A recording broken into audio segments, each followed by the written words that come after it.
Hi everybody and welcome back to the NLC RPS. My name is Sleeper and today I'm here with Carvis. Hi Carvis. Hello, Sleeper. First time with the two of us, but should be absolutely fine because we have a banger of a match. We're playing for the last spot in Division 2. Yeah, only Norwegian teams left, but we will see which one of these Norwegian teams face off against RG in the finals this Sunday. But today we have Lazy versus KAOS. And I know you know a lot about these teams, Carvis. Yeah, I've been casting Lazy's games for a while now, whether they be in NLC 3rd Division or the Norwegian League or, well, wherever they've shown up. I've been watching intensely, and it is an incredibly entertaining team. I think my favorite to watch there is either their mid laner Ericsson or their jungler Deletus. Deletus has been cooking up in those games that I've been watching and loves his EP junglers. So considering who he's playing against, we should be in for an interesting matchup. Well, my take on all of this is basically that KAOS is KAOS on the Summoner's Rift, and then that Lazy is more of a structured team. And if we actually look when they faced each other in their league and in playoffs, KAOS actually managed to take home majority of those games. So maybe this is the way to win over Lazy, to make it a bit difficult to find the structure. Mm. And that's how this match is going to play out. We can think of KAOS as being the chaotic menace that they are, and Lazy being the more structured, more metagame based team who play extremely solid. We already saw them early in the group stage, how well they can play those mid to late game macro situations with their solid team compositions. And yeah, this should be a explosive match, considering that. Well, that's what we're all hoping for. It's going to be a best of 5, and hopefully we go all the way. Considering predictions that was made by casters today, majority of us actually went 3-2 in the predictions. So a lot of us looking for that, going all the way today and seeing a bloodbath on Summoner's Rift. Carvis, you went 3-1. I did. Honestly think that Lazy might be a notch above now with all of the experience that they've accrued throughout Aurora, throughout this RPS playoffs bracket. They looked good in their first game that we saw them play. And overall, in these sorts of matchups, I tend to favor the more regular playing team. Yeah, you and Brackish are voting for Lazy to win this. And if we look at the standings, prediction standings for casters, I actually moved up above Temporal. So I'm actually on 2nd spot right now. And Carvis, you are there on 4th. So both of us actually on the top half after, yeah, there's two best of 5s left. So there's 2 prediction days left. How do you feel about your results so far?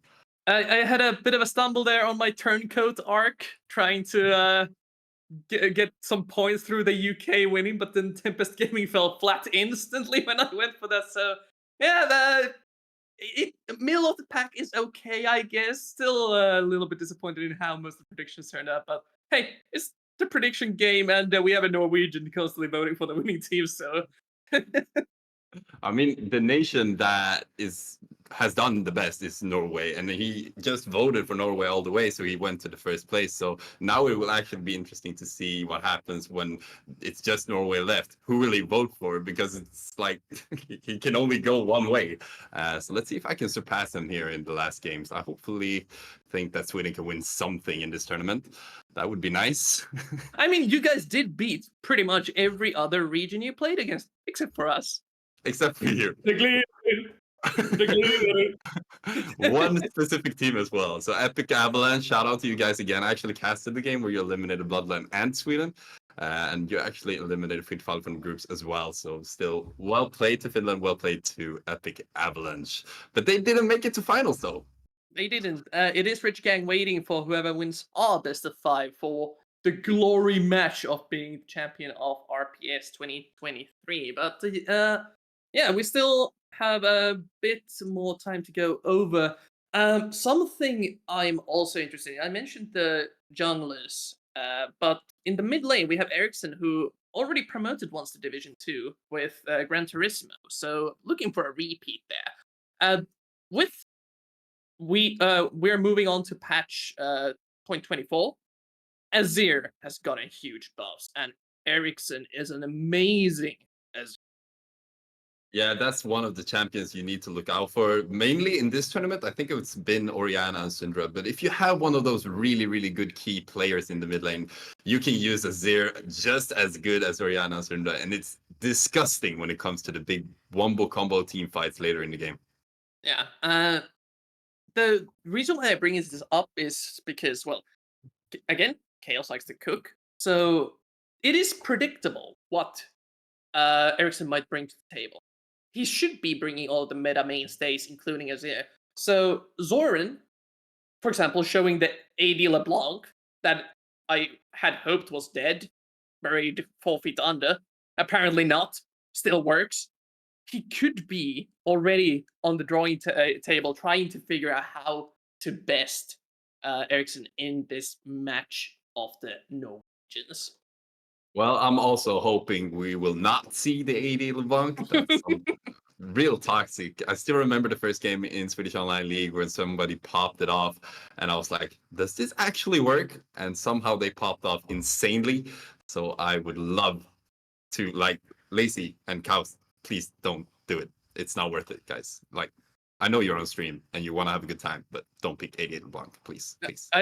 I was this was way back when the static shield was still unnerved. I actually didn't know about the AD LeBlanc. I had only heard of it, and I was playing some in-houses, and the top laner, Holla, who used to play in Division 2 on Invulnerables, was playing against me in mid lane and brought up the AD LeBlanc against my Cassiopeia. I was like, wait, this should be a good matchup for me. Then I got auto-attacked 3 times and lost half of my HP and went, what?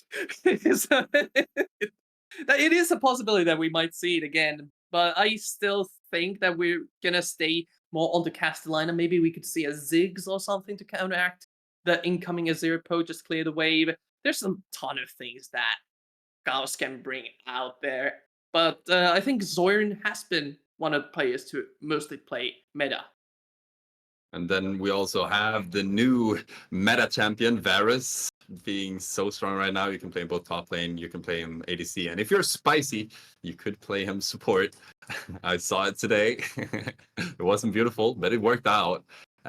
With that Radiant Virtue, yeah, it's disgusting. It is. It is. It is an incredibly good build, and it's one of those situations where a character suddenly shows up when, can I use this? I can use this. Usually it's Ezreal. This time around, Varus completely showing up with. He's just so tanky. That's the main thing. He already gets a ton of DPS done just due to him dealing HP damage off the W procs, and you just need a couple of items to apply those, and then you start melting faces. So the tankiness, similar to Kog'Maw, basically, just works out for him in the build. Yeah, so let's see. Varus, Azir, so many champions that is potentially picked here in game one. And this is the game to set the tempo for this best of 5. And we know that KAOS is winning the early game often because of these weird comps. But if they don't get those resources, if they don't get that lead that you need, then we know that Lacy takes over the game and probably wins. So we'll see if KAOS can win the early game or if Lacy can stay alive long enough to take over the game. So many interesting things to think about when it comes to these two teams. And it's like two sides of a coin. They're so different. Yeah. One advantage that Lazy does have is that they are on blue side for this game one. So, well, we've seen the power of the first pick. It has been the Varus, has been the Orianna, basically forcing out so many priority bans from the other team. And when you have someone like Lazy that can play even more of these power picks, things like Talia on Deletus, usually permabanned against Lazy in life. Things like Rumble on the top side of the map can also be very relevant. If I remember correctly, that was a huge priority pick for Lazy back in Aurora. So there's a bunch of pick and ban decisions that KAOS has to commit to. What are they looking to answer, and what can they bait Lazy to? Yeah, I love Rumble right now. I think the equalizer is just so fun to follow and how you can build with champions that have walls. Example, Jarvan being the most picked one together with Rumble just to easily set up that insane damage because there's nothing to do. Once you're hit by that and you get slow, you need to run in a certain direction so the enemy team can always pick you out, or the other option is just to keep running in an equalizer and die from that. So I think Rumble is such a good tool right now if you use them in the right way, and also if you get some resources from your jungler, then you have the perfect setup for getting a good game. Yeah. And, well, again, setting up a good game is... I'm not sure if we'll have good games. most of these games involving KAOS in the group stage have just kind of degenerated into solo queue style environments. Seeing that if the enemy can hold their own against this skirmishing style of 5 ranged champions just chasing you down, constantly poking you, or a Kiana jungle showing up out of nowhere with a supreme display of skill or whatever that name is. There's a ton of variety here. And it's a test of adaptation in a best of 5 series. But considering what I know about KAOS, I think even Rich Gang is hoping for Lazy because you don't want a team that you don't know what you're getting. Like you want a team with structure that you can scout, that you can get information about, and you can predict what they're gonna do. With KAOS, you don't know anything, and so if you're meeting them on a bad day, it's gonna be a disaster for you. So I think if you're Rich Gang, you're probably hoping for Lazy. It is going to be a test, but I have confidence in Lazy. I've seen them perform before, and even though when did they? I'm trying to think what was the previous series that I passed for them. I remember them playing against the Finnish team some while back. I think it was in third division of the NLC or something, and they honestly looked pretty confident even back then, and that's ages ago. In Aurora, they gave an excellent performance, going all the way into the playoffs and making it into top 4, I think, against Riddle until they finally got eliminated. So this team has been looking hot. So expecting great. No, wait, was it Riddle? No, it was DMG. No, Fourth Wall. There we go. I mean, So DMG is always a good guess because they're everywhere. Like, yeah. you never know. You can face them in Aurora Cup, you can face them in your national league, you can face them anywhere. So DMG is everywhere. But yeah, I think Lacy's been looking a lot better than the times where they faced KAOS in league and at playoffs. So we'll probably see a different Lacy today than we have before. And they look ready considering how they played in the quarterfinals. Still waiting for some updates. Sorry to keep you waiting. We apparently will have a substitution. Going to get confirmation on this. Yes, Carlos Kuhlberg will be swapped in for certified. Apparently, not only that, due to the delay, Carlos will be losing 5 of their bans. All of their bans? All 5 of their bans. Oh, that changes everything. Okay, Yes. so Lacy will control all the bans this game. And not only that, they lose all 5 of their bans on red side. Oh. So Lazy is approaching this draft with a free pick of a champion. Oh boy. I mean, you need to get punished if you're not prepared when stream is starting and you don't have the right players. I respect the decisions of NLC, and this is correct by all means. Because you're gonna have a hard time this game 1 at least. Lacy should be really happy right now, and also the fans of Lacy probably sharing a lot at home right now. But let's see what KAOS can do under these circumstances. Okay, so further update. KAOS already had a substitution. Sadly, they are still missing their support, so Sharp is staying in, similar to the previous series. But now, Sharp will be moving over to the AD carry position, and Kuhlberg will be playing support. So this is not the way you want to start out your first game of the Division 2 promotion series. I mean, there are better ways, right?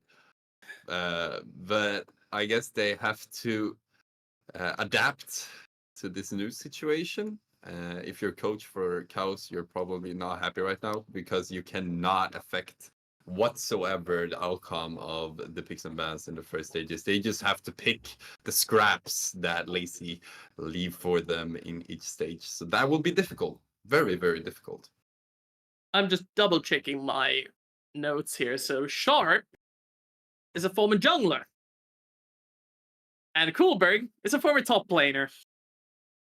That's double autofill right there. I mean, if they win now, it's really impressive. It is incredibly impressive. Hope for the best.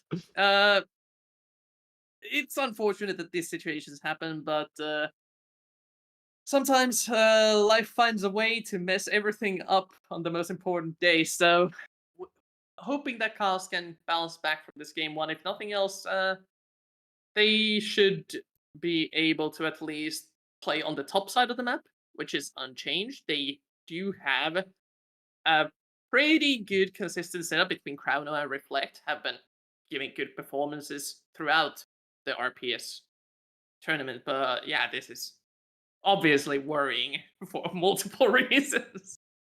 I mean, and I'm feeling terrible as well because I put that KAOS would win the first game in this series, but Carvis, you actually predicted that Lazy would win game one, and now it's looking really good for you. Yeah, actually, I'm the reason why there's 2 substitutions. My plan worked out perfectly. There's threats behind the scenes, everyone. I control everything in the RPS. Nobody just knows it yet. But still waiting for an update on when the game will be starting. Looks like most of the problems have been resolved with these substitutions. So hopefully we'll get into draft soon. Yeah, and okay, let's say that you are Lazy, Carvis. Which 3 bans would you go for here if you were open to be the only team that bans in this game one? I mean, all of a sudden you have a ton more meta bans to target, including some target bans. And first of all, we see the Karma, which has been so annoying to play against. This has shown up, I think, 3 times now in top lane, a couple of times from Haha in the mid lane. So, a reasonable ban coming out from Lazy. But now that the enemy is literally banning nothing, you have to work out what 2 picks you give it to KAOS in response to their first pick. I generally think that Rakan is one of the best champs to pick because you force out the Saya, and if they don't pick the Saya, you get Saya for free. So I think that considering the situation, I think KAOS should go for Rakan with the combination of somebody else that they don't want banned out later. Because it's a clever way to go in the picks and bans. And another meta / target ban, Nico, targeted.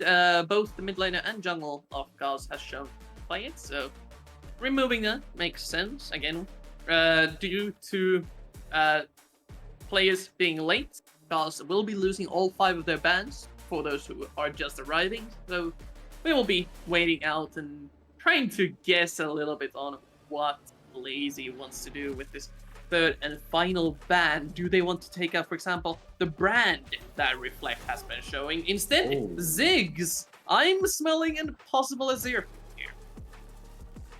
Azir is still available, something they could go for, but we'll see what they go for. We need to wait out this last ban. So exciting.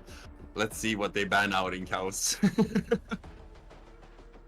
So, yeah, losing the bans, of course, while painful, does set up a weird situation where a ton more champions will be available for both teams. So Orianna has been locked in.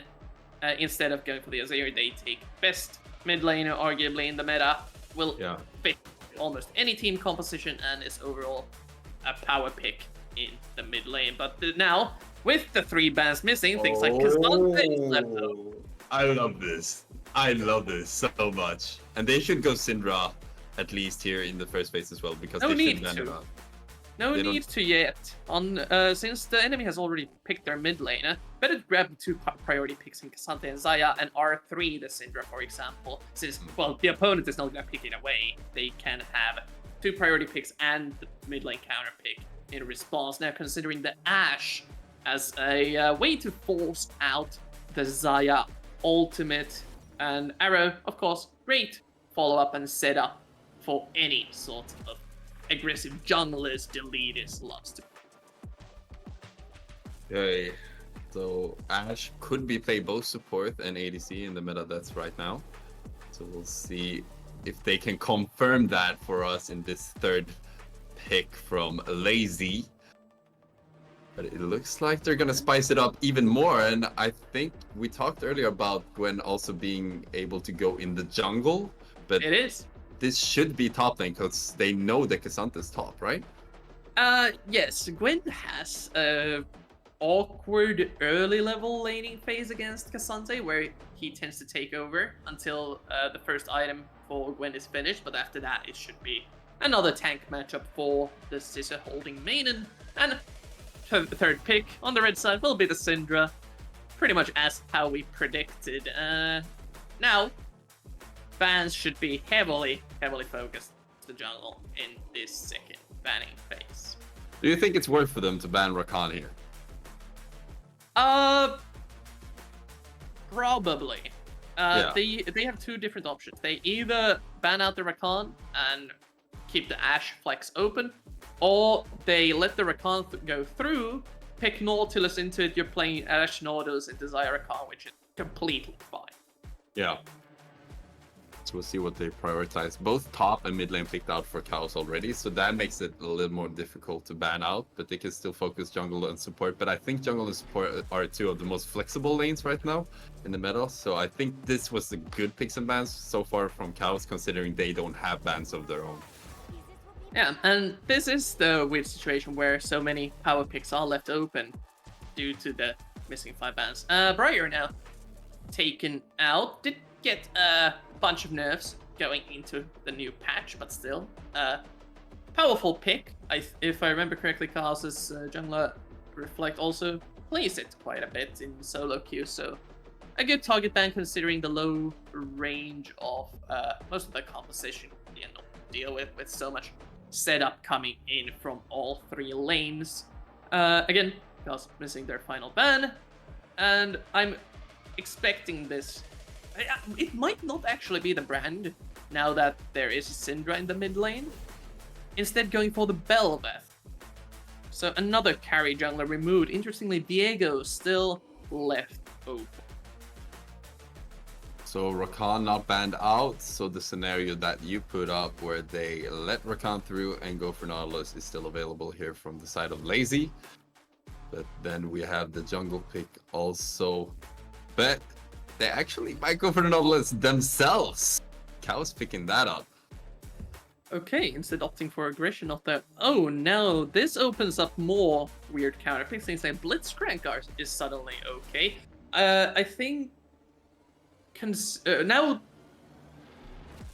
what do they go for? There's a bunch of Alistar is still an option they can combine with the Orianna. Oh wait, Jarvan has been left open for this entire time. Okay, Jarvan locked in. That's another ball carrier. Now things like Alistar, they could even go Rakan themselves if they want to give up the laning phase. Zaya Nautilus can punish it a little bit, but they can also keep the Ashe as support and go for an AD carry. I mean, just the Orianna J4 combination is gonna be a lot for KAOS to handle. Braum being the last champion picked out here from the side of Lazy. Interesting. There's a lot of auto-attacking champions, so passive easy to proc also pairs really well with the Ashe, but no real powerful ults or anything other than the Syndra ultimate to deny with this Braum pick. Could be just a comfort champion for Lazy's team composition, offering a little bit more frontline, and Kong for KAOS surprisingly standard coming out for them in this game. What? I mean, as soon as you don't have any bans, I think you have to go back to basics. Even though you are KAOS, you need to somehow adapt to this specific situation. So I think that's the right call from them. But what I'm seeing is a lot of big team fights, and I'm loving it. There is a ton of utility on both of these team compositions, just coming in to fight. The only thing I'm really worried about is this Gwen, who might eventually just pop off. Characters like Xayah, Syndra really don't like dealing with someone who's running at them fully immune. Once Gwen gets into your face with Needlework in hand, it becomes way harder to deal with her, and you need to burn a ton of crucial coolness that you would rather be burning onto someone like the Ashe, like the Orianna, who has been caught out eating the job and hopping in and cataclysming this immobile carry duo of the Syndra and Xayah up. So, yeah, draft-wise, well standard, I still think Lazy has a small advantage going in. But we also talked about different elements before as well. Not just that KAOS doesn't have the bans, but they also have 2 subs in this game, which will make it even more difficult for them to play. And these 2 subs, they did not play these lanes in normal cases. Isn't that correct? Yeah, it is top laner and jungle playing the bot lane duo instead. It's a different type of pairing on the other side of the map, so maybe there's some leftover synergy on the opposite side, but yeah, thankfully they didn't pick anything too difficult. So Xayah Nautilus, pretty easy to execute. You just land the hook, you pull the feathers, bada bing, bada boom, someone's dead, hopefully. If they're not, then you're in trouble, but I think this is as good as it's going to get for KAOS in this game 1 situation. Lane coaching with Carvis. Just do this and this, and bada bing, bada boom, you win lane. So guys, just do this, you know. I mean, you either kill the enemy or you don't. 50-50. That makes sense. That's logic. I like that. So both teams picked out, and we will enter the Summoner's Rift here in game 1 in this best of 5 semifinals NLC RPS this wonderful Thursday. I mean, I gotta give it to Lazy this first game. Everything is in their favor. If KAOS actually wins, that would be one of the biggest upsets this year's NLC RPS, right? Yeah, it would. Also in this game 1, I just like something I recall this in the interview where Sharp actually showed up for KAOS in their previous match. They said, yeah, we tried cooking a ton of different ways. We found out that role swapping is where the line goes. We cannot win if we start role swapping and reflect into top lane Varus. But apparently, Sharp, as a substitution, still able to win. Is this like a line between role swapping? You add one more sub in and see if you can still win. So maybe this is the way KAOS start to cook in this game. Well, a lot of interesting elements coming out here in game 1. We will see how much that will differ from game 2 later, when we actually will have bans and might even have the main roster coming up. But now it's time for game 1 here in NLC RPS, the second semifinal. These 2 teams fighting all their way to the finals to face off against RG. Will it be Lazy or will it be KAOS? We're about to find out. And with the Nautilus, they are heading down mid lane, looking if they can catch someone out with a flash hook. Nobody there. So they move on to the bot side of the map, and both teams moving as a unit. There is a chance we see a level 1 5-on-5 fight. Both teams incredibly powerful with the Brawl, one of the best level 1 champions of the catch. KAOS also extremely good. Chrono actually moving towards the Lazy roster, but they cannot spot each other, and they walk up, put in the offensive woods, and now they're walking back into their own jungle. Nobody knows what's going on yet. Oh, I hate it when the observer puts us in shadow, so I can't see if they're gonna go at each other, but it's really exciting. I actually thought that Chrono was gonna spot everyone from Lazy, but both of them just passing each other out. Big stack here still.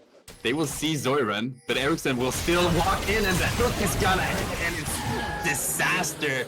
But KAOS somehow picks up first blood, and it's gonna land on the support. Cool back. Brave face chip, gotta give props for it. Sadly, the enemy team was indeed in that brush that Zoran walked out of. So early first blood, that's a way to start a game. Sadly, it went to the support. Coolberg picked up the kill, and now Sim and Gotzi have to run away since there is an angry-looking Wukong following this bot lane. I mean, I would also be scared if Wukong was walking towards me in level 1. I mean, that's pretty scary.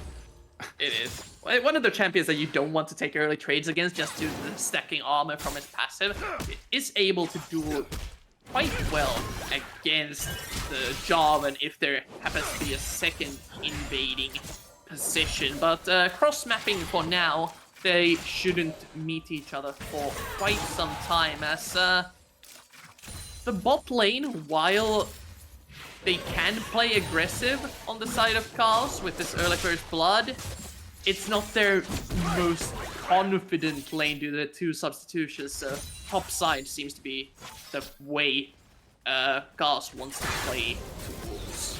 And it doesn't look like the leader feels like he has the opportunity to go in and try to steal back the red buff from Reflect. So I think Reflect will just triple buff here, and that will be a really strong early game for the Monkey. Whilst a lot of trading right now in every lane, and Coolberg is gonna go in. But if we're looking at the map, we actually see the leaders coming from the side, stun popping up on Coolberg, has to flash out, but the slow is gonna be too much, and it's knock up into kill on Gotzi. A clean follow-up there from the leaders. Flash, flag, and drag is not as cannot peek away, didn't even get the aftershock extra resistances to try and stay alive, and looking like every single lane from Lazy starting out well, with Zoran and Chrono both chunked out on the solo lanes. Chrono actually already burning the teleport as well, so falling to the cheater recall on the top side of the map.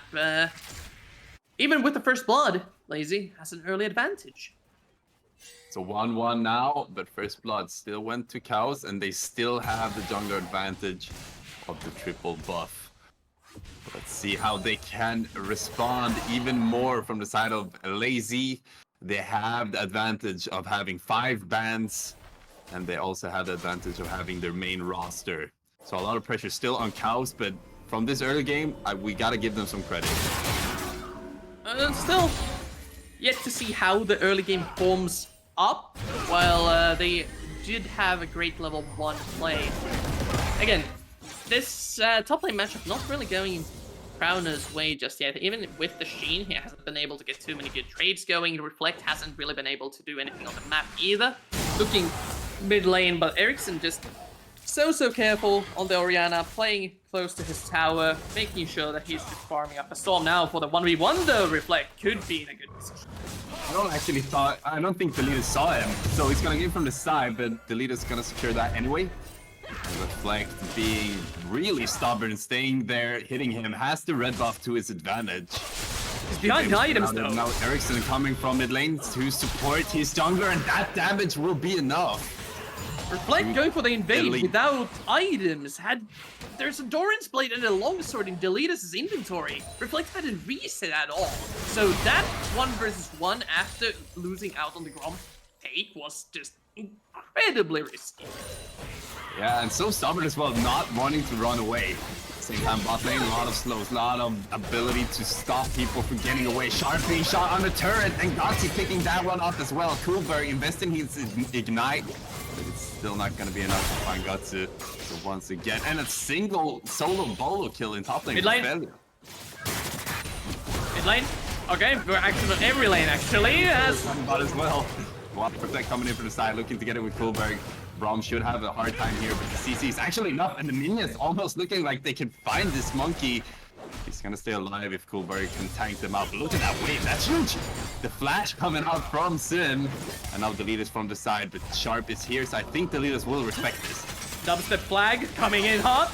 Oh my god, come on! That's, yeah, okay.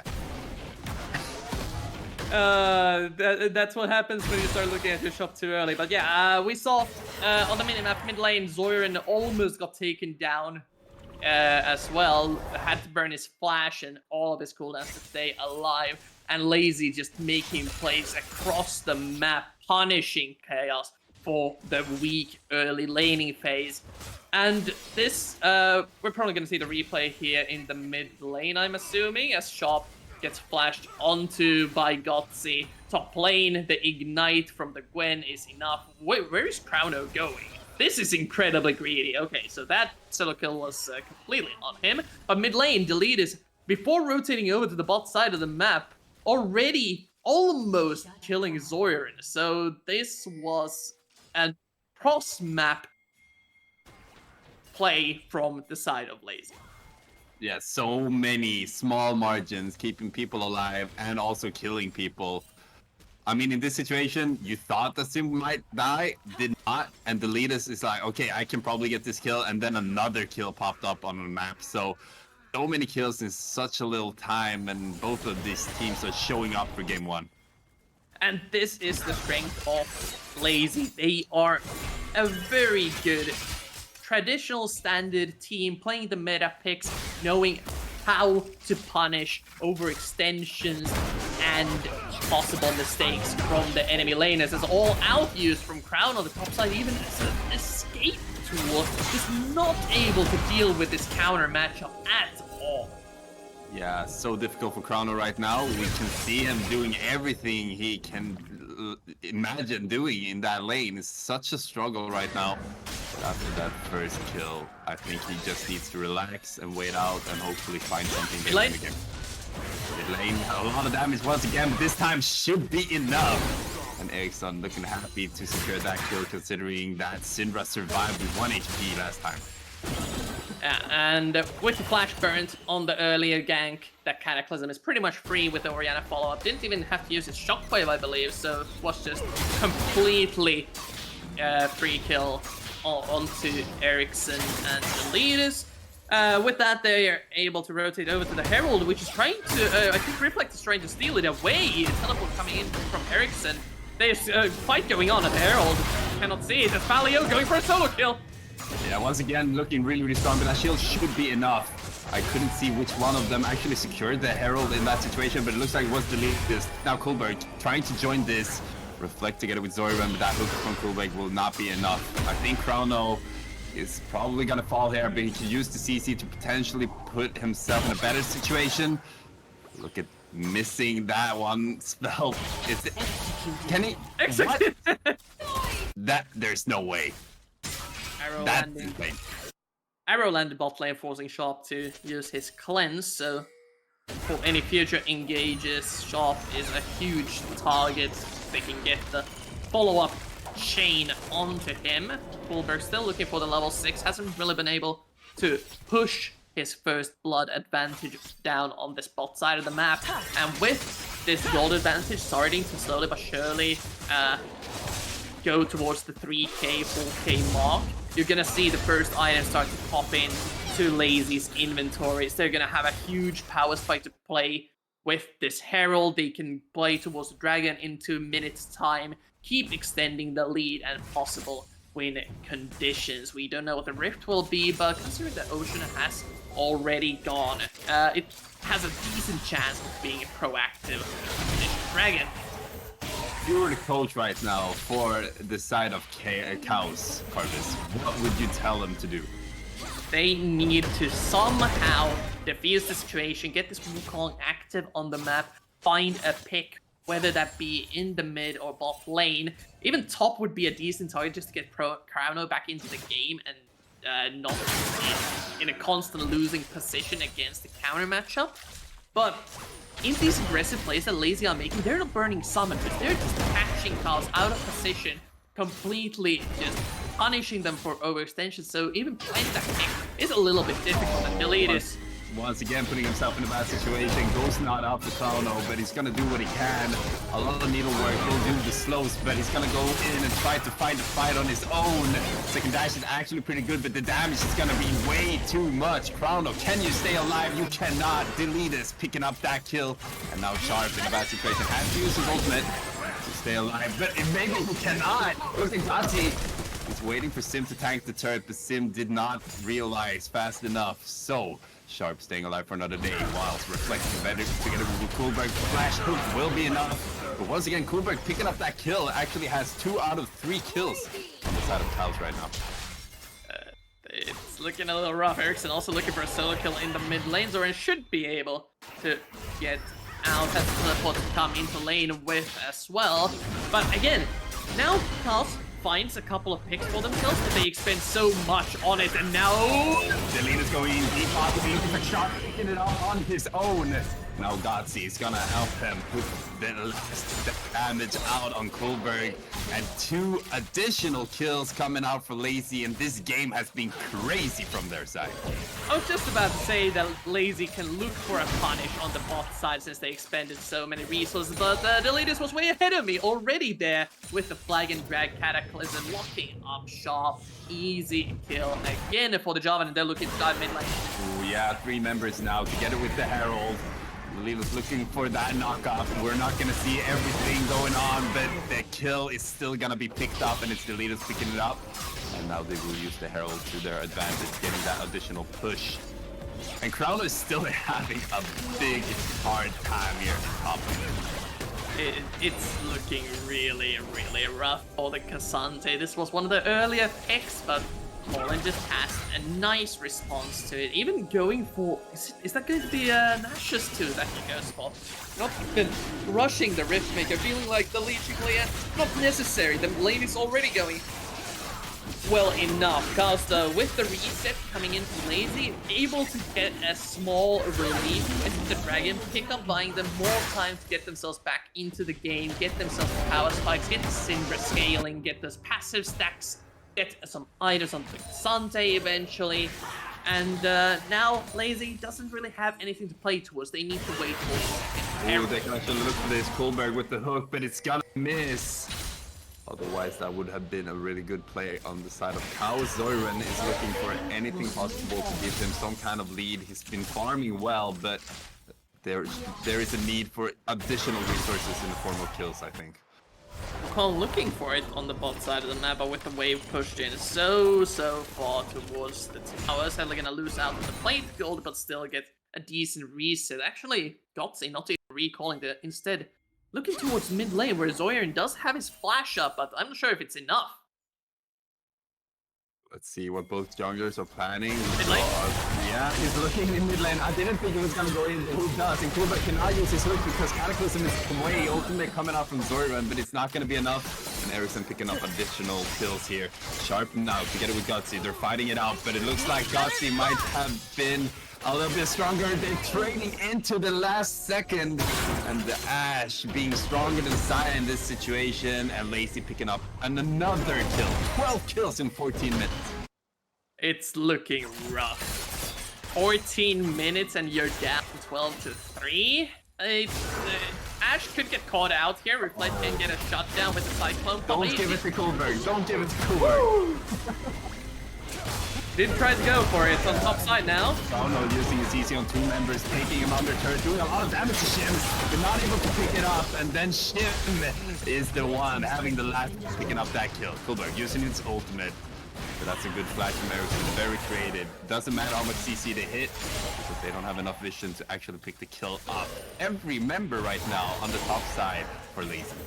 Yeah, flushes towards his team to possibly escape towards Sharp, trying to desperately go and defend the top tier 2 tower, but there's too much catch potential on the side of Lazy. He once again dies. It's only really Reflect that's doing well for himself. Sure, Kuhlberg 2-2-2 on the Nautilus, but he can't really get anything done on the map as Reflect.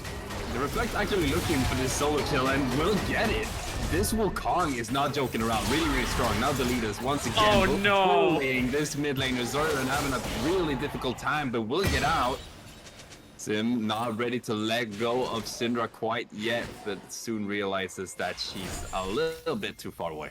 Deletus had no mana. That's the only reason Zoran's alive. Didn't have mana for the Flag and Drag. Has to just leave and instead rotate over to this Herald that has spawned, forcing a reset out of the enemy mid lane. It pretty much confirms that this is a free for them to take. They have Ash rotating over on a short delay, can just start pushing through mid lane. This top laner 2 is already down. bot lane. There's no threat. The wave is pushing towards the enemy side. And KAOS, even with the strong Wukong, able to 1v1 Gutsy, they still need to somehow delay the game so they keep finding these picks that reflect found on the bot side of the map, separate the champions on this blue side of the map, and look for picks with their strong members. Even Cassante now is maybe powerful enough to take down someone like Gutsy if he's really caught out, but against these solo laners of Ericsson and Polio, it may not be enough. Okay, Crown's actually gonna look for Ericsson, gets the slow. Will he have enough damage, everyone? We're about to find out. He's gonna commit for this at least. Ericsson sidestepping the knockback and using his ultimate. The shockwave doing a lot of damage. But look at Crown going into the 1v1. Ericsson looking so sharp though. Picking off the solo bolo in top lane. I did not expect that. I did say may not be enough. Turns out I was correct. Ericsson picks up the solo kill against the 0-4 at that moment. Cassante, even though it was close, still not finding the extra kills. But this is what KAOS needs to look for, as Lazy now pressuring the bot side of the map. They had a small instance where they could have gotten some money back into their pockets, but just individual outplays from Lazy are keeping them at a huge advantage. What is this Philip? Yeah, I think Crowno is looking for a fight. He's gonna get it. That's 4 members of Lazy, and you are dead, sir. He is dead for the 6th time as Shelly and Gang rush onwards to the inhibitor towers, and KAOS is nowhere to be found to defend this. Will we get a dancing Shelly this game? It might be so, or will they take the safe path and just go over to Dragon? They're gonna protect Herald all the way in at least. The smite from Reflect will be enough, and Delita's actually stepping up a little bit too much. Has to flash away from that hook. Otherwise, they might be looking for this dragon instead, but now it looks like another dragon for Lazy, and KAOS, they can just respect. KAOS, I don't know how long they can respect Lazy for. They need to start making plays. It's one of those copy passes, you know.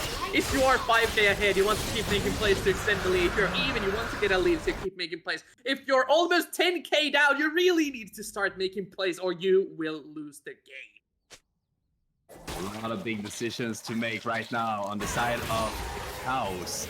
They knew they had a disadvantage going into this game. They had no bans, they didn't have their main roster. And right now in a really bad situation as we're going towards the 20-minute mark. We talked about it earlier. What do they have to do? Carvis, is there anything else they can do right now? They have to hope for an overextension of some kind. We've seen it previously happen in RPS. These teams can sometimes get a little bit too hyped up and go for a dive near, for example, Nexus Towers, but Lazy looking extremely coordinated and finding another pick. Yeah, it's Coolberg getting caught off guard, but he has to back the back, which will probably not be enough from passive, and then Ericsson securing it with a basic attack. So 5 members of Lazy is just roaming around topside right now, and they are looking so fresh in the start of this series today. Sharp trying to get any sort of cash on their bank rolls. The objective bounty would be nice to have, but with Ericsson there, can even just look for the solo kill if Sharp isn't careful. Baron has to start up. Reflect can look for a steal, has decoy up. Look at Reflect. He's coming in. It's a great timing. They stop hitting the Baron though. It's not going to go low enough. He's just going to fall out. Burner and being next person to go down. They're gonna stall it out for as long as possible, but that knockback is really good. But a slow coming out from the side of Sim should be enough. Now mid-wave following up on the side of Lazy, and Crowno once again liking the odds of going 1 versus 3 because he's stepping up inside on mid lane. I don't know if he will get caught off guard here. They're pinging him. They're looking for him. Crowno. I don't know what he's doing.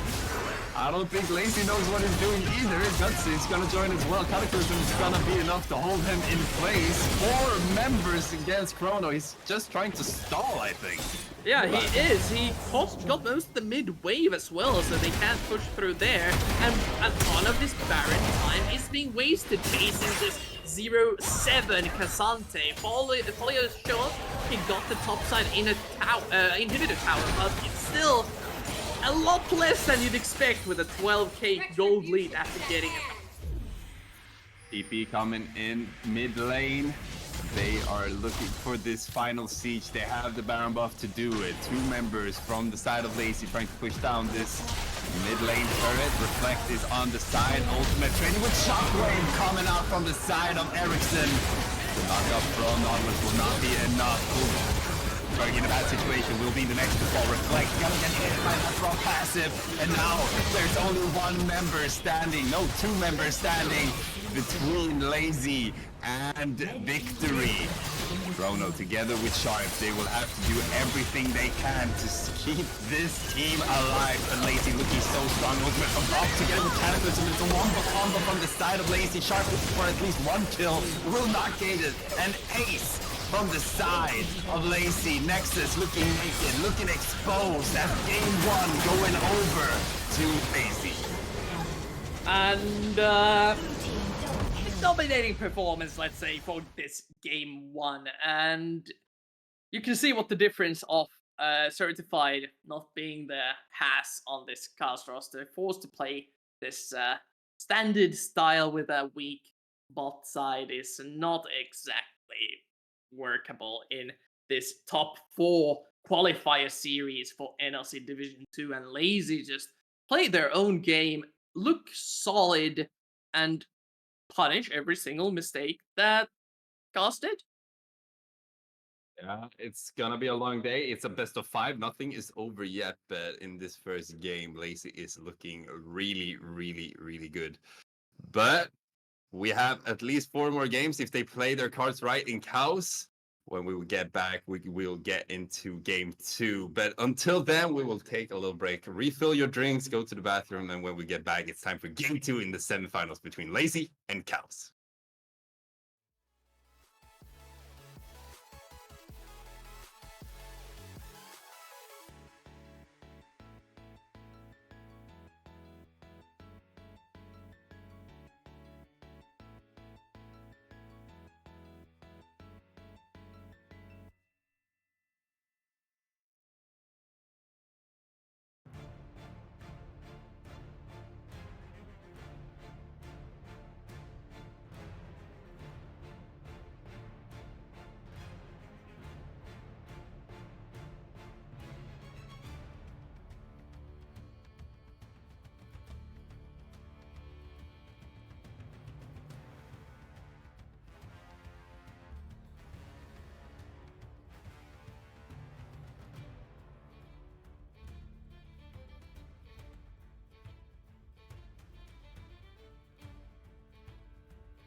Hi, everybody, and welcome back to the NLC RPS, where it's a semifinal going on between Lazy and KAOS. Lazy picking up the first game, and KAOS having a lot of setbacks, no pick, no bans, and no original roster. Carvis, now we have different things going on in game two. Yes, we have blue side, all bans, and the original roster. Minus Eski, we still have Shop on the bot side of the map, but it worked out. They already want to see Shop on the bot side, and looked to work out pretty well for them. I expect this game to show us a little bit more of the traditional KAOS we've seen in the RPS so far. So let's hope that KAOS comes in better in this game. We saw that Lazy looked really comfortable in game one.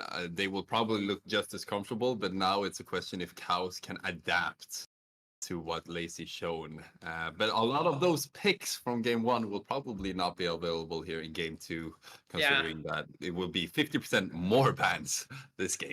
There will be 50% more bans, and I'd assume at least 100% less Jarvan available on both sides of the rift, because that deleted J4 caused way too many problems for the side of KAOS. They do love to play some immobile picks, and Jarvan, probably the highest priority jungler, has been for a couple of patches just because he punishes those characters so hard. The burst range is incredible. If you don't have your flash, he's gonna 100% burn it if he has Cataclysm up. And if you don't have your flash, well, then you are just kind of stuck in 1 versus 2 or worse. Yeah, J4 looking spicy last game. Also, Ericsson with that Orianna was insane, especially in that 1v1 in top lane, where Chrono just had to accept that the mid laner from Lazy was just too strong today. And I think Chrono put himself in a lot of situations that were very questionable, but one of them actually turned out to be good, and that was when he tried to stall out the Baron buff. Chrono, I think, had a happy game for the last couple of minutes in just trying to buy as much time for his team to probably think over what happened in this game. Do we have the players back? Are we gonna go on which side? I think the names are flipped, but it is indeed KAOS on blue side this time around. We're gonna be fixing that shortly, and they're actually banning already 2 jungle bans. I mean, the leaders, he did great in game one, so I understand 100%. I mean, ban him out. Just do it.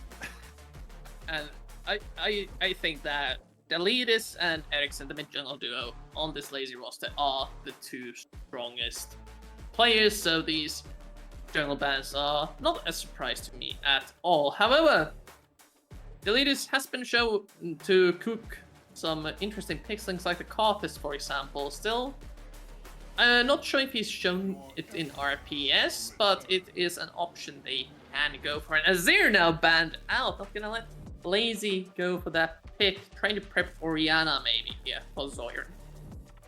And then we have last ban here in the first ban phase. And Lazy, what are you looking for here? Last game they went Sigs. Is that something you think they will go for again? No, No, Orianna. the Orianna has to be banned out. The Azure ban was purely to set the Orianna up for success, and now it's not available anymore. So now you have a couple of options. You can either let Zoran cook with something that he wouldn't want to play, or you can pick up the Cassante. It's a huge power pick, got buffs on this most recent patch, and this matchup now turned the other way round. We've seen a ton of meaning when top laners do this and they lose the matchups on both sides, but this, I think, would be an insanely good power pick for Lazy if they want to go for it. Instead, choosing the Xayah, pick that away from Certified, and the Lovers Duo locked in while Varus still open, so Varus Nautilus could be an extremely... I mean, just hovering Gwen probably popped the blood pressure of Chrono, so he got some PTSD or something from that. But they're not gonna pick it, at least not right now. Just Xayah Rakan, and that is a power duo. That bot lane is gonna be disgusting, and Gotsu and Sim did it so good last game. And Lucian get in. So another character that received a bit of buffs on this current patch and paired up with Emilio. This was a meta duo a while back. Don't exactly... Time flies, okay? I can't remember when every single thing was meta, but it was a meta thing. That's how much I remember, and it looked very powerful. Can, instead of outranging the Xayah, just kind of all in you. Keep the Lucian healthy with Emilio shields. Should be a good lane matchup going for KAOS. But the Gwen gets locked in, and Chrono probably not very happy about it. Nah, I mean, if I was Chrono right now, I would look for the closest plastic bag and start hyperventilating. That's all I would do. But, I mean, he has every chance to prove different in this game. Now he has a chance to avenge himself from a situation he was in the past. So get back up on the horse, Chrono. Let's see what you can do against Falio this game. And Jungler still unpicked, interestingly. So we're gonna see how that develops as mid lane still eating some target bans. Ziggs taken out from Zoran. There's things like the Yone still available. A Kali ban now from the side of KAOS, trying to reduce Ericsson's champion pool, forcing to play something that he may not be as comfortable on. When it comes to Ericsson, I think Jace is still something that I'm thinking about. With the Gwen already on the top side of the map, they could look for something AD and aggressive. Like Syndra is still also open, but a lot of mid laners removed so far. Azir, Orianna, Nico, potentially Karma, Ziggs. So Nico like is banned. Yeah, so a lot of champions still banned out, so now they need to reach deep into their pockets to find something good here from both sides. But Syndra, I would say, is still one of the best picks available. Syndra into Emilio is just a little annoying though. Xin Zhao, extremely aggressive, can set up for Xayah and Gwen, both sides of the map. Could be a pick to consider here. Deletus is one of the more aggressive junglers in the RPS rosters. Oh, no way. Oh, that No is a way. very low range team comp on the side of Lazy. So that could be a pick to consider. We'll leave that in the back of our minds, as the Ivern would make a bit more sense as a couple of carries to play around with. Looks What is like going on? KAOS is gonna cook in this game too, and Graves locked in for Reflect. Yeah, I mean, he is cooking. He's hovering a lot of champions, with Graves being the last one picked out here. So they will need a lot of AP power in mid lane later, because they are lacking a little bit on that front. And now we will see. Syndra. Yeah. She's the last one standing, you know? Syndra is just very solid, and with Graves in the jungle, you need CC somewhere. Oh! Never mind. Okay, there's still some CC, but way higher range CC. That's a pocket pick if I've ever seen one, and this also denies things like the Syndra from Ericsson. And Xerath, you either need to go for something really aggressive like an assassin, something like a Fizz, or you need to match the range with range. Lux would be one to do it. Syndra, they can pick, but the laning phase would not be as... No! Stop! No. I'm done. Wait, it's Ericsson. It's Ericsson. Ericsson won't play AD. Are you sure? Ericsson won't play AD. Please, Ericsson. You don't know Do that. not play AD LeBlanc. Play AP LeBlanc. It is amazing. The enemy has no tank to stop you. They have no CC to stop you. Play AP LeBlanc. I mean, he could because they have Gwen, so they have the AP damage available, so he could potentially go AD LeBlanc, but AP would make sense considering what you're saying as well. With the hard CC target, it's difficult for them to find the LeBlanc. He could easily just get in and burst down either Lucian or Graves or even Melio. I mean, let's see. AD or AP LeBlanc. The only annoying part for LeBlanc assassinations in this game is the 2 skill shot CCs coming from Zoran and Sharp. If the Melio ever lands a Q onto a distorted LeBlanc, that's just kind of, it's a brick wall in a projectile form. Same for the Xerath stun, so just needs to play around that as much as possible. But honestly, I like the LeBlanc pick. Just please don't play it AD. I already have trauma from 1 game of it. I don't want a second one. Okay, Yes. well, we have update from production. He does have electric, so it will most likely be a regular, standard, good old AP. So we'll let Carvis breathe a bit while he accepts the fact that it's an AP LeBlanc and an AD LeBlanc. But a lot of interesting things coming out here from the picks and bans, and so much different when the KAOS is actually allowed to ban. That is something that we need to respect as well now. But a lot of mid laners banned out and a lot of junglers from both sides. So this will probably be a theme going out in this series. But Xerath coming in mid lane, what will this contribute to when it, like everyone else in the team is short range? Xerath is the only one actually long range. Guess what it provides?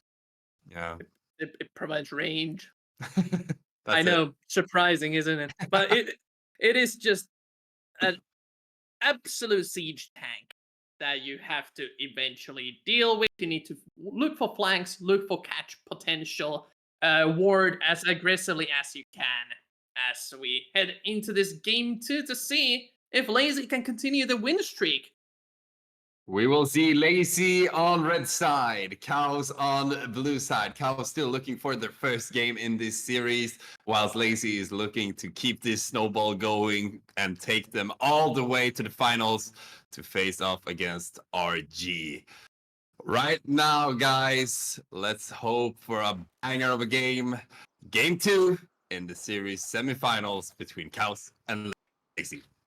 Certified is on the rift. No aggressive combat summoner on the bot side for KAOS, so even with the Illusion Melio pairing, they may not be as aggressive as we initially thought. I will be keeping a close eye on how the junglers path. They should be trying to punish mid and bot heavily on the side of Lazy, while Reflect most likely gonna go for the full clear and scale up to early lethality items. Yeah, deep vision from the side of Lazy, so they will see when Reflect is gonna pass over to the Raptors later. Not that much deep vision from the side of KAOS, so a little bit easier for the leaders to path in this game. And the lead is on the Xinjiao. This is a little bit different compared to the Javan in that he has to commit way harder. Xinjiao can get in, but not out very easily. So whenever he goes for a fight, he has to commit to it. And characters like Graves can really fight against him. Denying some possible 1v1 opportunities that, for example, a Javan could take. Right now, they saw Graves on Raptors. So right now, all information for Lazy is Graves is going from bot to top, pathing up, whilst the lead is still under the radar and can safely just keep farming and then look for his first ganks. But it looks like he's set his mind on bot lane. And it'll be some time before there is an actual threat on this bot side of the map. if possible, Certified and Shop would love to crash in this third wave, so they get a recall off and some extra combat stats without getting punished too hard. But sadly, the cannon minion has been frozen in front of the tower, and they need to be extremely careful for this incoming Xin Zhao. Wards have been placed down, but they're still quite far up on the lane. He's gonna try here. The leader is going for the first gank of the game. Sharp and Certified, no. But let's see if we can find anything. Good sidestep there from Certified and a good disengage from the side of KAOS. And the wards coming in clutch. They knew that this play was possible, and instant pause. Give yourself a pat on the back. Good play, us, good play. And take a small break to figure out what is the issue. Sometimes these happen, you know. If you hop right back in, you're coming maybe off of work or something, Certified is just back. We don't know who paused, but this is what I'm guessing is that you boot up the computer, hop into game, and something is either missing or working properly. We're gonna solve that out quickly.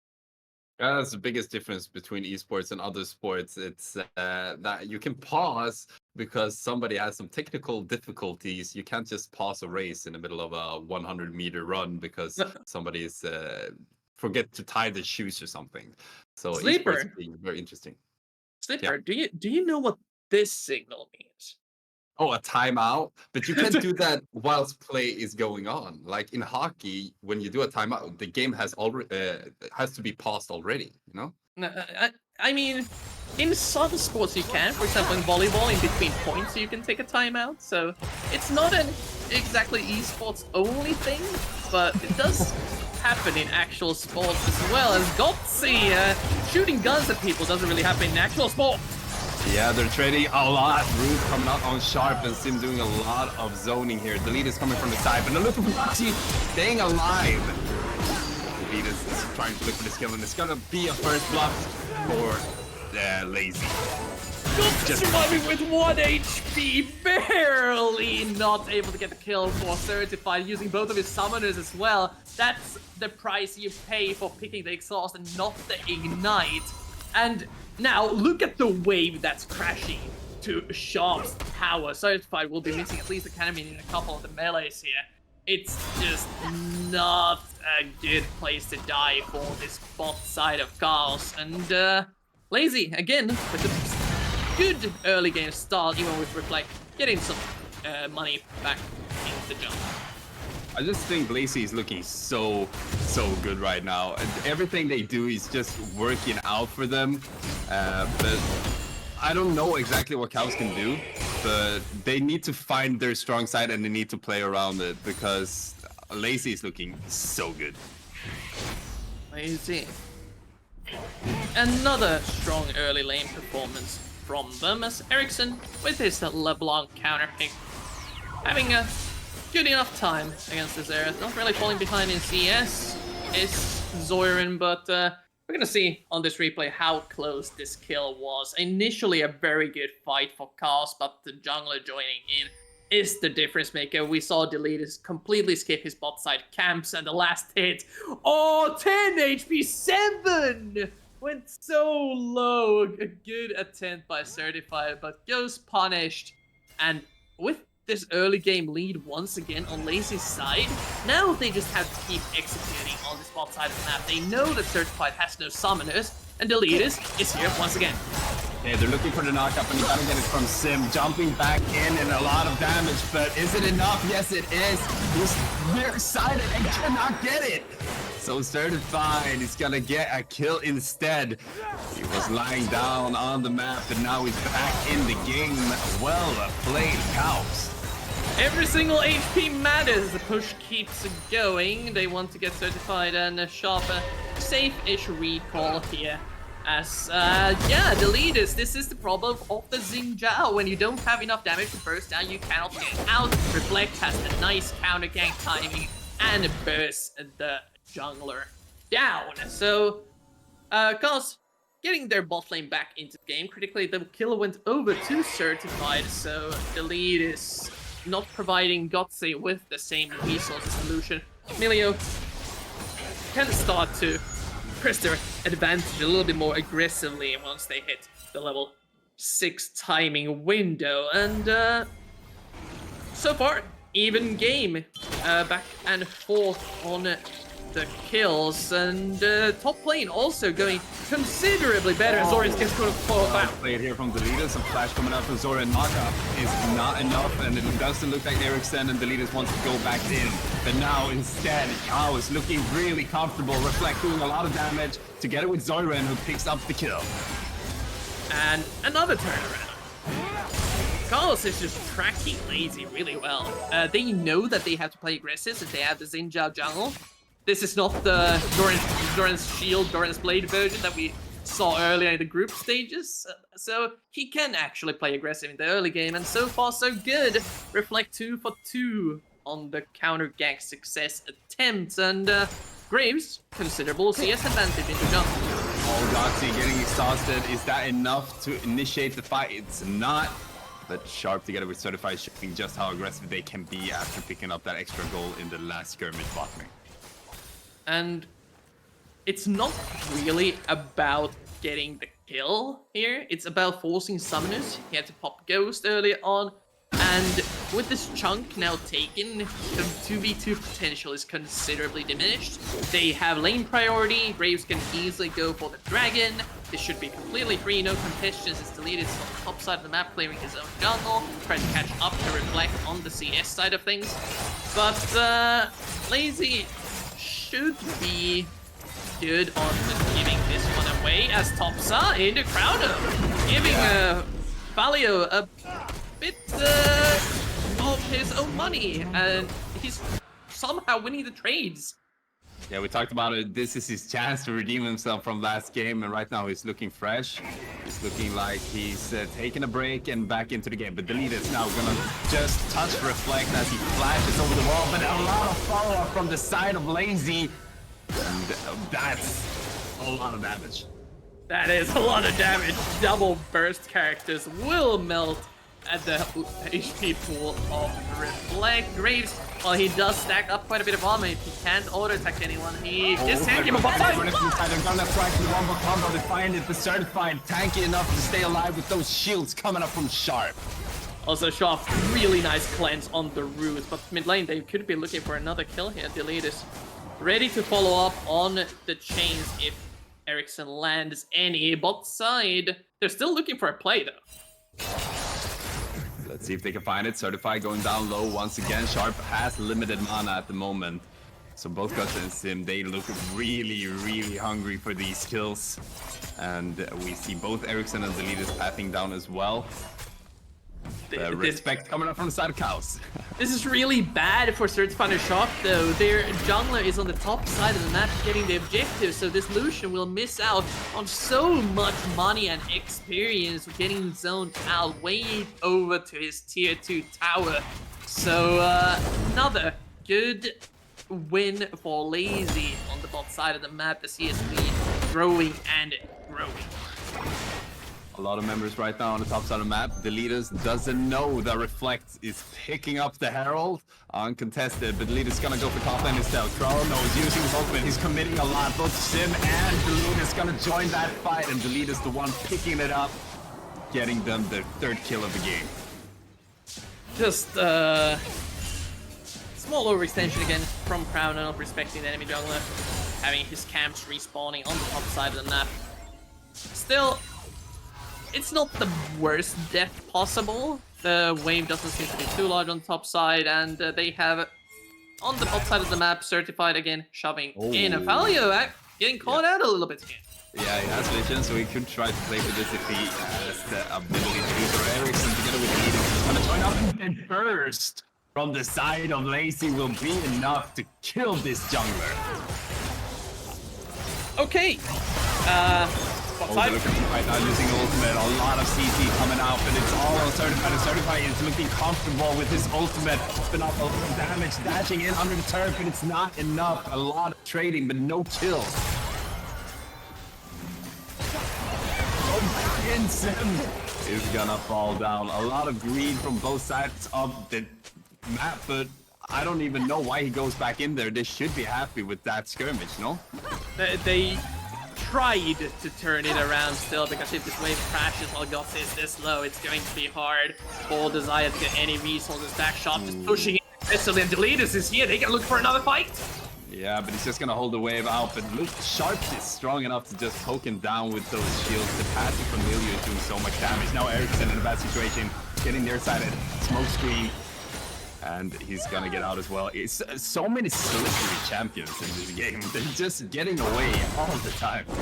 Movement is the name of the game. Mid lane, Zinjao going in. Yeah, let's see if we can find anything. He cannot. Good CC coming out from the side of Zoiran. 3 members from Lazy. Still not enough to find the Seren. Reflect, dashing away, doing that very, very well. No ultimate available on the Rakan. It's gonna take a bit longer. It's gonna dash over the wall in a very fashionable way. And Zoiran's looking for that poke. Barely. Lazy is not able to get any picks there. As you said, the characters are extremely mobile on both sides on the Rift, and you just have to make your way deep enough into the enemy back lines to be able to catch anyone out. But with Terror play now, it's suddenly Lazy on the back foot. They really want to get resets off. They have so much money in their inventories, but they can't defend against this. Herald push Zoran again and getting a nice chunk of gold. The first power spike approaching it once he gets his own resets off just in time in 15 seconds for this incoming dragon.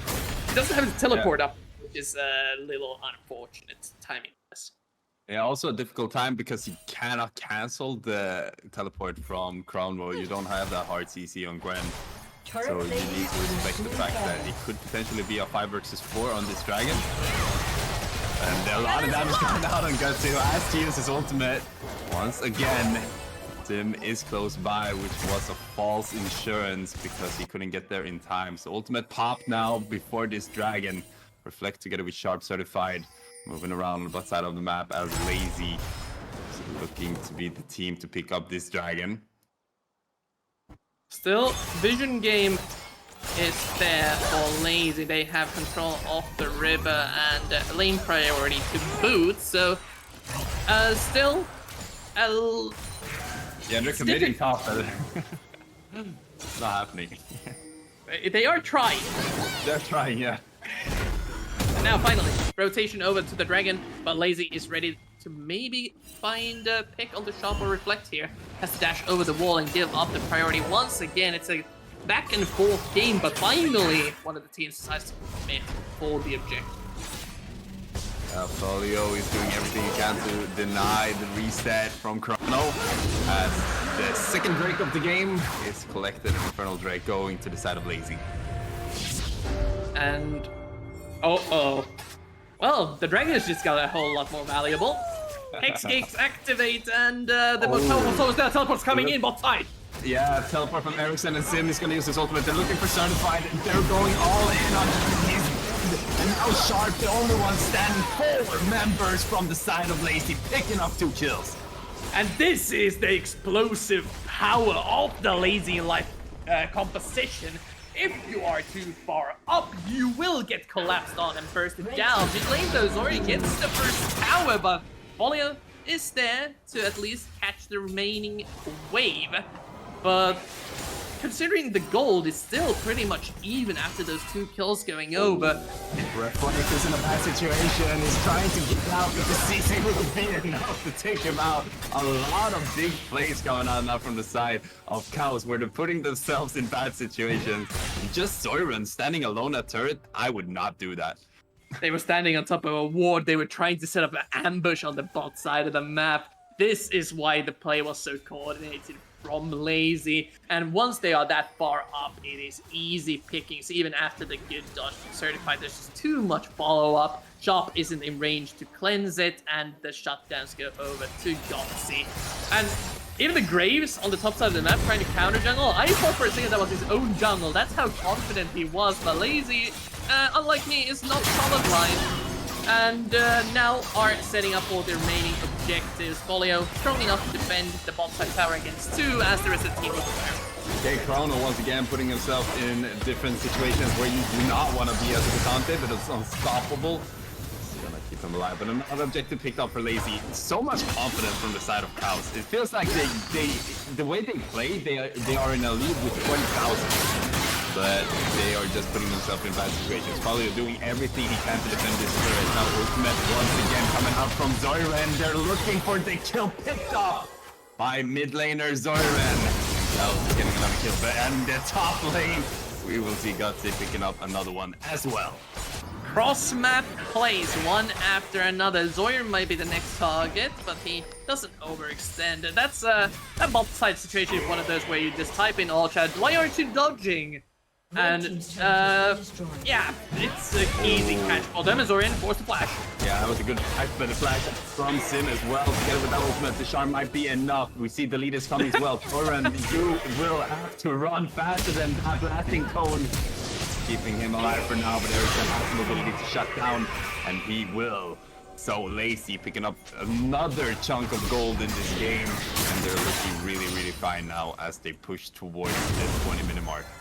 Even with the gold being less than 1k difference, Deletus is extremely confident running past 2 towers to get into the fray. Grace on the flank here. They could look for a play in the mid lane, but they don't really have anything to lock the enemies down with. This is what we talked about in draft. So the damage potential is there for the side of KAOS. Utility is slightly missing. Only 2 forms of CC without Crowno joining in, but he's kind of stuck on the solo lanes trying to match the push from one of these side lanes. Teleport bot side could get collapsed on. Sinja fighting already. Yeah, this is spicy, but another teleport coming in as well. The leader's all of a sudden looking like he's in a bad situation, but that Hex Gate is clutch for the side of Lazy. That's, again, a ton of cooldowns burned, including the teleports for most people, so cross-map rotations will be not found for the upcoming couple of minutes or so as the dragon is respawning in 1. Folio, though, on this side lane, is happy to keep pushing up, but can quite quickly take down a tier 2 tower if nobody responds. Crowno now walking up to it, but look at the damage! Yeah, attack speed and damage crazy right now from Felio in the side lane. Dragon is spawning in 30 seconds. We talked about it earlier, how important these Hextech Drakes will be. And right now it looks like Lazy is the ones going in, taking control over River just before this neutral objective is about to spawn. Well, they're looking for the fight Sim once again, but he's getting knocked back. That was well played by Shark. Taking a lot of damage, but it's great disengage. Ultimate coming out now from Zoiren, looking for Gutsy. Will not be enough, but Ericsson together with Palio is stepping up. Doing a lot of damage. Crowno coming from the side, looking for Gutsy. Gutsy using his ultimate to stay alive. CT not working because he's unstoppable and he's looking, but he's still alive. Somehow Gutso is not dead. Gutsy barely again staying alive. Crowno tried his hardest to get the kill, but the 0 kill, 0 assist streak keeps on going for this Cassante, and Lazy, after the initial engage fails, peel back beautifully, waiting for Ericsson to get the flank distortion in, and they are rewarded with the first Hextech Dragon and additional kills going over to their side. Just beautiful team fighting after a good response from KAOS, but the gold advantage is starting to show. We're gonna see this. Watch Sharp. Nice cue there to interrupt the initial engage, but this is where they go a little bit too far. The lead is there to bait them in on the front line. They really want to get this Xayah down, but Ericsson just bursts down the Milia with the help of the Gwen, and from there on, it's only Crowno barely not able to get the final answer. Like, he gets rooted up by the chains and knocked up by the third Xinjiao Q as Gutsy is able to walk away. Peel back is what Xayah does best, and usually the team is built around it. I mean, that's just crazy. The fact that Gutsy didn't die there and how well they committed for it in KAOS. They were like, okay, maybe we can't win the fight, but we're gonna kill Gutsy here. And Gutsy survives with no HP whatsoever. That's just devastating. If we're looking at the mental fight right now, I think Lazy might be a little bit affected by the fact that they shouldn't kill the ADC on the side of Lazy. It's not only mental, sadly. The game is starting to now turn into a lead for the red side. If you look at the power spikes, 2 items completed from both of the main carries. Saya and LeBlanc extremely strong from here on out. Sure, Graves has the 2 item spike as well, but his items on lethality considerably cheaper than the caster items or the 80 carry items. So he is, well, forced to be reckoned with, quite squishy. And Crowno, oh no, we've seen this one before. Yeah, but he's gonna clear out the wave quick. Let's see if we can get out using his CC as well. Oh, that was a really nice sidestep.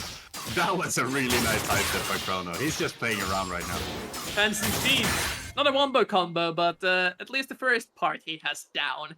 As Baron Vision now being set up by Lazy. Not sure if they have the damage to take it right off the bat here, 22-ish minutes, but they can look to collapse onto the mid lane push if KAOS overextends.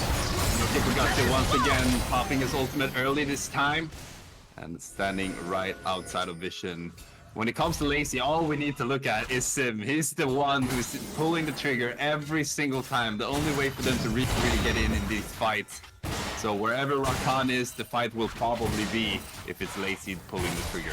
It kind of goes both ways. The lead is now looking for Certified, not able to get the W.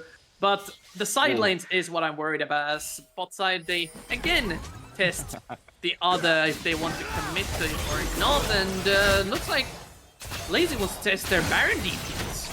Yeah, doing a lot of damage. Not enough information from the side of KAOS. And Sarah's ulti is down as well.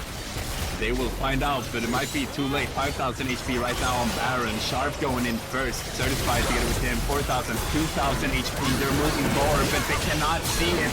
And then they stole it! They stole it! They steal the Baron somehow. Reflect can get in against 5 members of Lazy and steal that Baron. But now they're looking for the kills from the side of Lazy. Chrono trying to get out. Doesn't have Unstoppable available.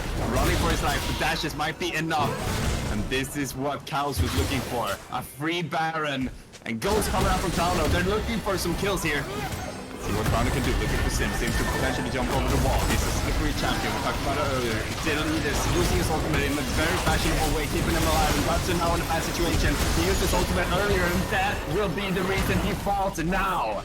Crowno being the front line and damage on the side of KAOS, looking for Deletus as well. Can he get him? The slow is strong, but not enough. But look at KAOS.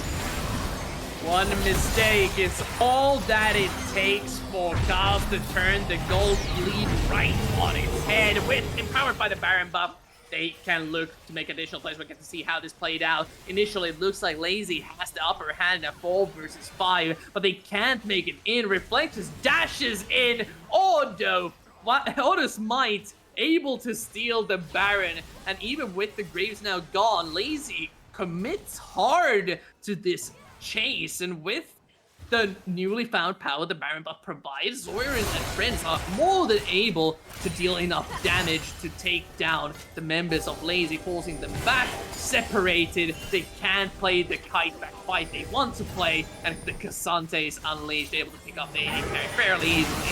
And now they're contesting ready. A good pick here, but Sim is the one to initiate. Once again, a lot of damage coming out of Reflect. This is one to fall. No smite available on the side of KAOS. They're looking for more members here. Good knockback from the side of Sharp. Chrono is trying to join the fight. He's gonna do so now, but Deletus is the one to pull the trigger. Failure. December together with Siren. Let's see what they can do. Sim taken down. Chrono is looking so spicy this game. What happened to this Cassante during the break? I do not know, but Chrono, wow.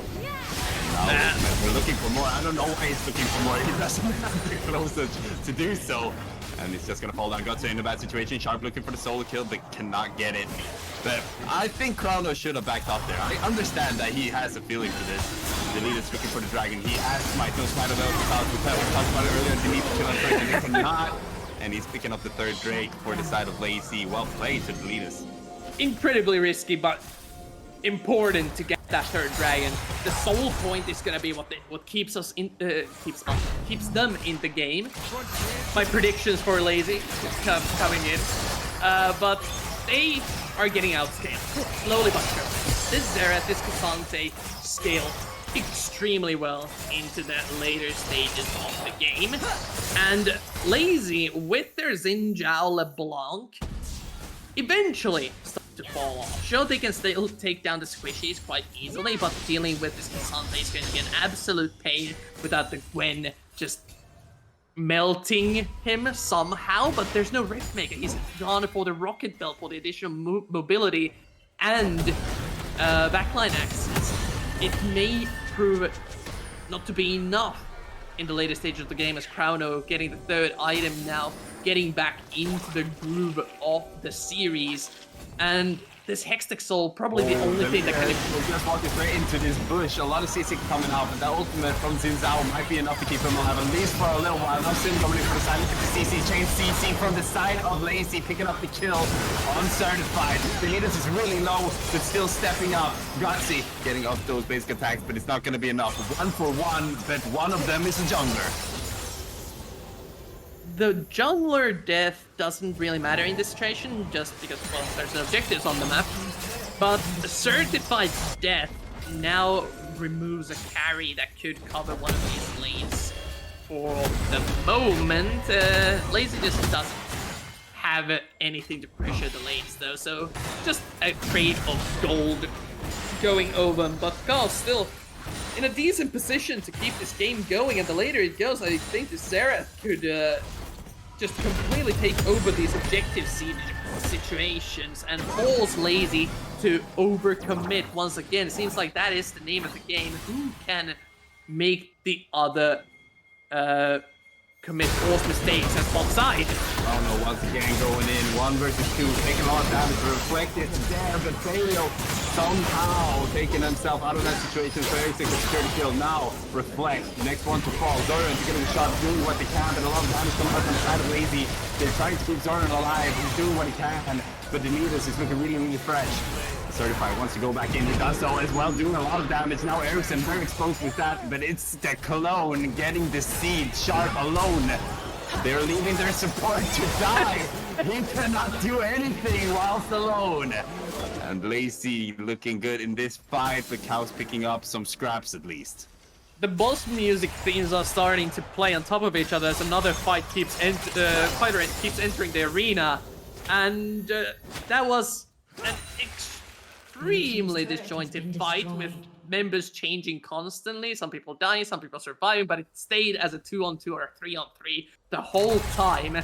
Certified getting quite strong, but the level disadvantage is what's keeping him back. Ericsson surprisingly tanky considering his itemization, not able to take down the LeBlanc. That hit was crucial for the upcoming pressure on the top side for Lazy. If you look at the vision, it's just completely red, and they're looking for Xerath. Xerath is so exposed when he's alone. A lot of damage coming up for Palio, and he's gonna be backed up and now Reflect putting himself in a bad situation. It's a solo 2 kill for a Gwen in the top side of the map. Ericsson teleporting in, but no need. Look at Palio going strong. And with the Xerath and jungler gone, Lazy feel extremely confident going for this Baron.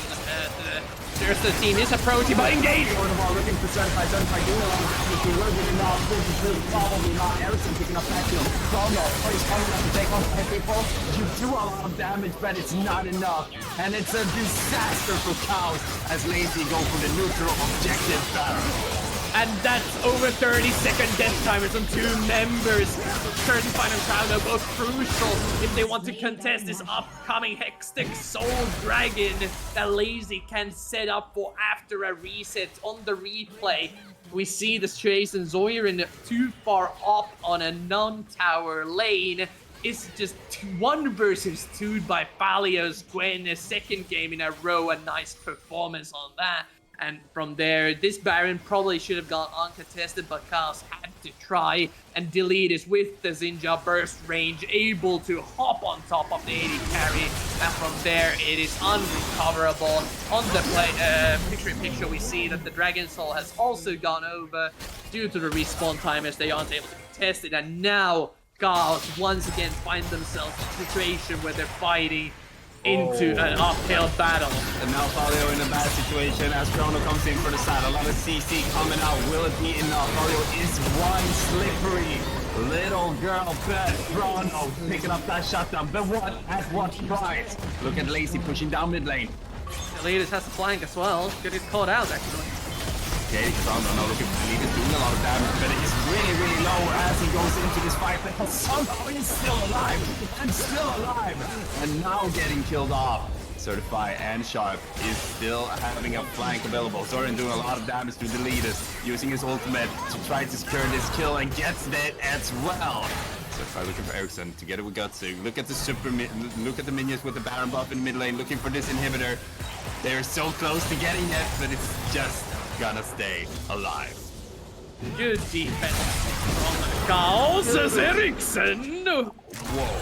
Those shields from Sharp saved his life so hard. That was insane. It is so close that Ericsson is at the point where he can one-tap any of the carries. The exhaust this time around saving Certified's life. But one more of those catches and the game could end in a flash. Stopwatch also available for the LeBlanc, so he has one mistake to play with, basically, as long as the rest of the team is there to follow up with. And even with KAOS reaching the critical power spikes that they need to win team fights, the positioning now with the Baron buff and the towers gone is still looking quite rough. They're looking for topside though. Gotzi all alone. Both teleports and flash available as Chrono starts tanking that damage. He still hasn't touched them. One spell is all that hits, and Lazy picks up 2 kills on the map. They could probably finish it off right now. 50 seconds death timer on Chrono and Zorvan. Lazy looking here for game 2. And this could be it. Certified and Sharp and Reflect only once left to defend in 4-on-3 at the moment. Zaya still missing from the picture. That's their main tower damage deal, and this Cox doesn't have too much range outside of Ericsson. With the calling, they can clear out some of the minions. It's going in a early. That's not the synergy they're looking for in Lazy, and all of a sudden they have to run for their lives. Gutsy is joining the fight now, a bit late. Reflect together with Sharp and Surfer might look for more kills here as Ericsson walks forward and bursts down Reflect to 400 HP. Gutsy, he knows something we don't. Staying topside and taking another inhibitor for the side of Lazy. That's a good macro play. Look at that turret for Folly. He's just gonna take the turret. Teleport is now going on for the side of Ericsson. They need to be a bit careful. Xerath still has his ultimate as this chase down continues, but looks like they don't have enough information of where Folio is going to go for a snipe of any kind. Now, you see the pushback with almost all inhibitors down. They need to get this wave shoved as far as possible so they'd have room to ward around their own jungle to find possible overextension picks. Lazy already pushing it too far once. The Nexus Tower is almost dying for it. And KAOS, as we saw, has the damage to burst down any squishy members who are away from the main peel back of a Lazy. It's now about, they need to play around the LeBlanc. That's mainly it. Yeah, now Baron will spawn in 1:30. Elder will spawn in 2 minutes. And right now it feels like Lazy needs to secure one of those objectives to have the ability to close this game out. Considering their siege on Nexus not being enough for them to close the game out, they need that extra something to win the game. What can KAOS do right now, Carvis? What are they looking for in the fight? Hold on. They need to hold on, play around the Xerath poke. Do not let Lazy get in before you land a couple of Xerath Qs to poke with. Even an ultimate could buy them some time if they get a multitude of hits on someone like Gotzi. Even forcing out the Feather Storm could be a huge win for them. It is mostly about stalling though. They do have decent wave there, and they are powerful enough to punish any overextended warding. Missed a D there. Sometimes happens. Finnish doesn't have too many Ds in it. I mean, the Nordic people, we're missing a lot of letters when it comes to the English language, I think. Yeah. The main problem that KAOS is missing, though, is the objective. With the Elder Dragon spawning in a minute, Baron spawning in 15 seconds, it's gonna be a hard contestation for them, as Lazy already regrouped. They have vision of the area, they know what they're up to, but getting there is another thing entirely. I want to give credit to Sharp. These wards are really, really good. They've stayed alive for so long, and because of that, Zoran can use his ultimate now. But 8,000 HP on this Baron. Reflect is on the other side of the wall, but it's gonna take too long to get there. So it's Baron power play to the side of Lazy. Reflect though, he has vision on Falio. He can potentially go for this kill. A lot of burst, but not enough. He's not doing any damage at all. I'm just lying to you guys. How can you be that tanky, Falio? I don't know, but you're doing it well. Now Elder Drake. The definition of a lot has changed considerably from the last time I've seen it. They're going for the engage once again. Yeah, it's him the one to pull the trigger constantly. But not finding anything this time. Akana coming in from the side looking for just that player. Trying to get away and does that well. But Ericsson is doing a lot of damage even on Chrono. We saw that, but they're having exposed base. They could just go for the base if they want to. And Falio is doing just that. 12k on the Elder Drake and teleport from Falio, even though he could just walk in. He's gonna do so much damage. Look at the Nexus. He's just needing like 3 basics more. And Lane C is forcing out Game 3, where they can finish off this series and secure a spot in the finals against Rich Gang on this Sunday.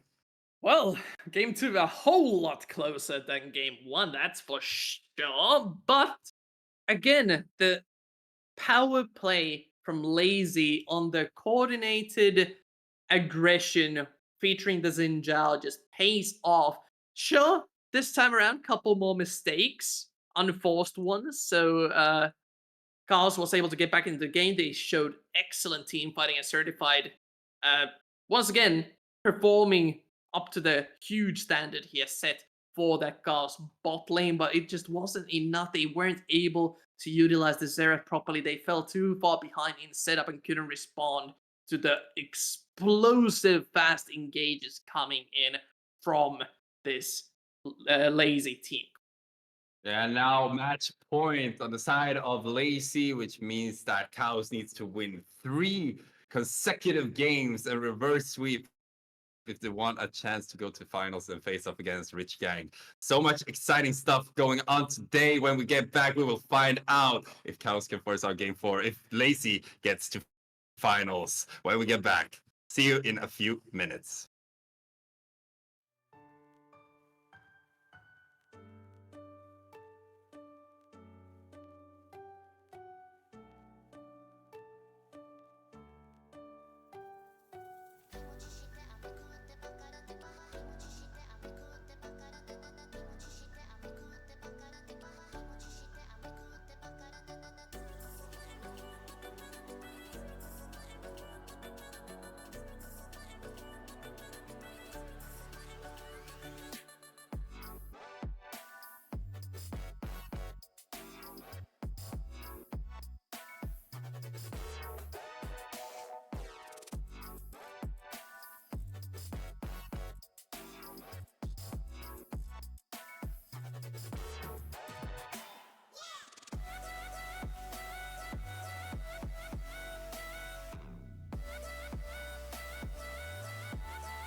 Hi, everybody, and welcome back to the NLC RPS Semifinals, where we just went through game 2, and Lazy now being at a 2-game advantage, forcing out match point already, and KAOS is forced to find this game and take 3 consecutive games to be able to get to the finals and face off against Rich Gang. Carvis, that was quite a game if you compare it to the first game.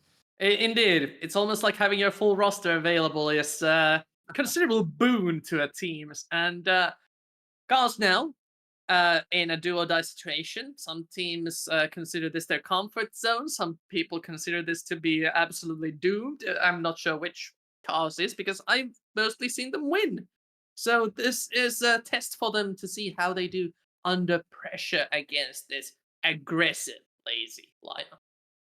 I mean, KAOS, they really want to go to the NLC Division 2, but right now it just looks like Lazy are looking so comfortable to go back up there and give it another shot. But KAOS, can they win 3 consecutive games? Do they have the mentality to win 3 consecutive games? That's the question. That is indeed the question, and at least the players are fairly confident in themselves. You can see it from their playstyle, from their picks, so they shouldn't feel at least discouraged. It may be a battle of resilience. Who gets exhausted first? Does the mental stack eventually turn around some lane matchup? So far, Falio, for example, has been controlling topside for this series in the Gwen Cassante matchup, and we'll get to see if they decide to divert from that topside pick, even though it performed way better this time. I predict last ban Oriana. Oh, wow. Whoa. Hot takes. Yeah, What? you're wrong. Lucian from Certified gets banned out, and Mariana, surprising no one, instantly locked in Lazard. I mean, yeah. That's why you should have banned it. I mean... So... Now, what can Ericsson respond to this with? The traditional one would be Syndra. There's also something like a Kali that can play if he wants to go for more aggressive style, but Zaya has been working out for Gotzi and the Rakan for Sim, so Lovers Duel once again, run it back. I mean, why change if it's working, you know? If they can keep moving forward with this bot lane, they look so comfortable. Of course, there was a couple of hiccups from the side of KAOS. They overcommitted on Guts so many times, and he still survived. If that's not the case in this game, maybe it has a different turnout in the bot side of the game. But I think that Zaya Rakan is still one of the best bot lanes in the entire game, and it's so easy to play around. You know what's not easy to play around? A Swain. We don't know where this is going yet. But it is a pick you can pick on Blue 2 on League of Legends, the video game. And Rel keeping the situation still dark for Lazy. Looks like KAOS is dipping into their pockets. Oh. Okay, well, Leona, we know where that's going to be going. Sharp, most likely picking that one up. But instant Silas response. This is a nightmare for Swain to deal with because Silas with Swain ult is just a better Swain. I mean, Silas with Swain ult is one of the most disgusting things in the world. That healing, when Silas already is one of the champions that heal the most in the game, is insane. And the mobility, together with the slow, together with the damage over time, you're immortal, you're just a monster. He could probably go 5 versus 1 if he's getting enough resources in the early game. I think Ericsson is going to have a good time this game. And not only that, he has a solar flare, an AP scaling solar flare to utilize as well for additional pick potential if he ever finds himself going down to the bot side of the map. And as we look at the second phase bans, Poppy taken out because Rakan and Silas really would hate to play against that. But meanwhile, KAOS prepping the top side, Gwen finally banned out. Not gonna see Falio on it. And maybe Chrono is back onto tank duty. Just getting rid of those matchups would kinda imply it. Cassante ban. Well, that's kind of nice for him, because even if the coach is like, okay, you should play Cassante this game as well, now Lazy, they saved him from that situation. So I think Chrono is pretty happy with that. I mean, some people love one tricky, some people love playing the same champion multiple times in a row, but it does eventually become a little bit stale, so... Entirely new top lane matchup coming in for this game 3, and Renekton banned out. Final ban from KAOS.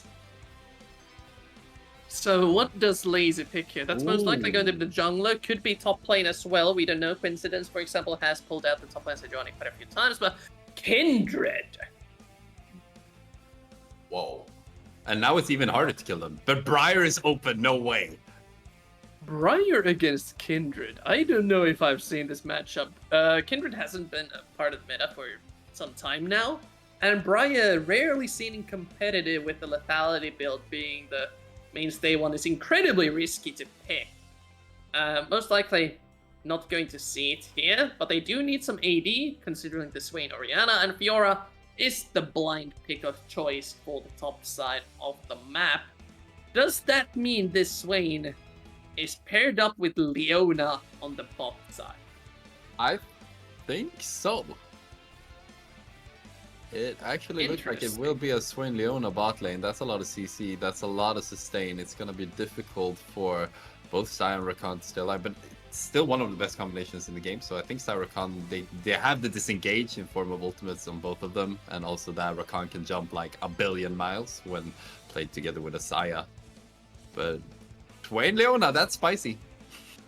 Yeah, that right there is also quite spicy. That Rek'Sai in a possible decider game. You're down 0-2, and the jungler of choice for KAOS is Rek'Sai. Well, I don't know if you've heard of Feast or Famine champions. I think this, along with Pantheon, are the two champions that just completely fall off a cliff when it comes to at the 3 items mark. You need to play incredibly aggressive with this champion. You have a ton of mobility, a ton of early game damage to do it with. But how well can you match an incoming Sylas? You have Kindred ult to save anyone from assassination attempts, and the Jax counter pick as the last pick for the top side of the map. Valia once again enjoying himself on this red side counter pick. So many auto attackers on the top side, doesn't really need to interact, doesn't want to interact with the Swain and Orianna at all, looking to become a side lane menace. I think we talked about it earlier, like KAOS wants to win early game and snowball into a situation where Lazy are not comfortable to play League of Legends, and so KAOS wins the game. So picking up the Rek'Sai, being that aggressive jungler, trying to snowball the early game, maybe that's what they've been looking for, because the other games have gone a bit too far and Lazy has just taken over those games. So spicing it up with the Rek'Sai and Swain might be the way for KAOS to find their way into the series. It could be. We're on uncharted territories once again. Not uncommon with KAOS's games, but certified, while he has shown to be an incredible AD carry. This is the first time in the RPS, I think, we see him on a caster style carry. And Swain into some matchups is a complete powerhouse, but when the enemy team has a Sylas, he needs to be incredibly careful on the fights that they want to take. So, what can I say? Game 3. Let's see who comes out on top. And the level 1, again, looking quite aggressive from the side of Lazy. Yeah, game 3, everyone. It's match point. Look at Sim. Look at Sim. Lazy. Look at Rakan. Yeah, I'm looking at him. He's snuck in. He's hiding, but he's slippery. He can get out. He's one of those slippery. He W'd over the dragon wall. They don't know that Sim is here. Instead, they're looking to invade the top side of the map where there is a man advantage set up in early vision. Oh, Ericsson now taking more damage than he calculated. Both Soiran and Sharp looking sharp as they pick up that damage, but now got it together with Sim. They're just trading back and forth everywhere, but it doesn't feel like game 3 because they're all looking so comfortable. Like normally when you're in game 3, the teams are starting to look a bit shaky. They don't want to do anything. They're just afraid to move around the map. And instead we see Sharp going in alone, has to flash out. KAOS is waking up on the right side, I guess. And now Gutsa together with Sim is going in even deeper against Certified, and Sharp Reflect doing everything he can to pop that level 2 to have some kind of advantage, as the lead is walking up as well, trying to steal the Raptors now. And they're gonna reset. This is a disaster for KAOS.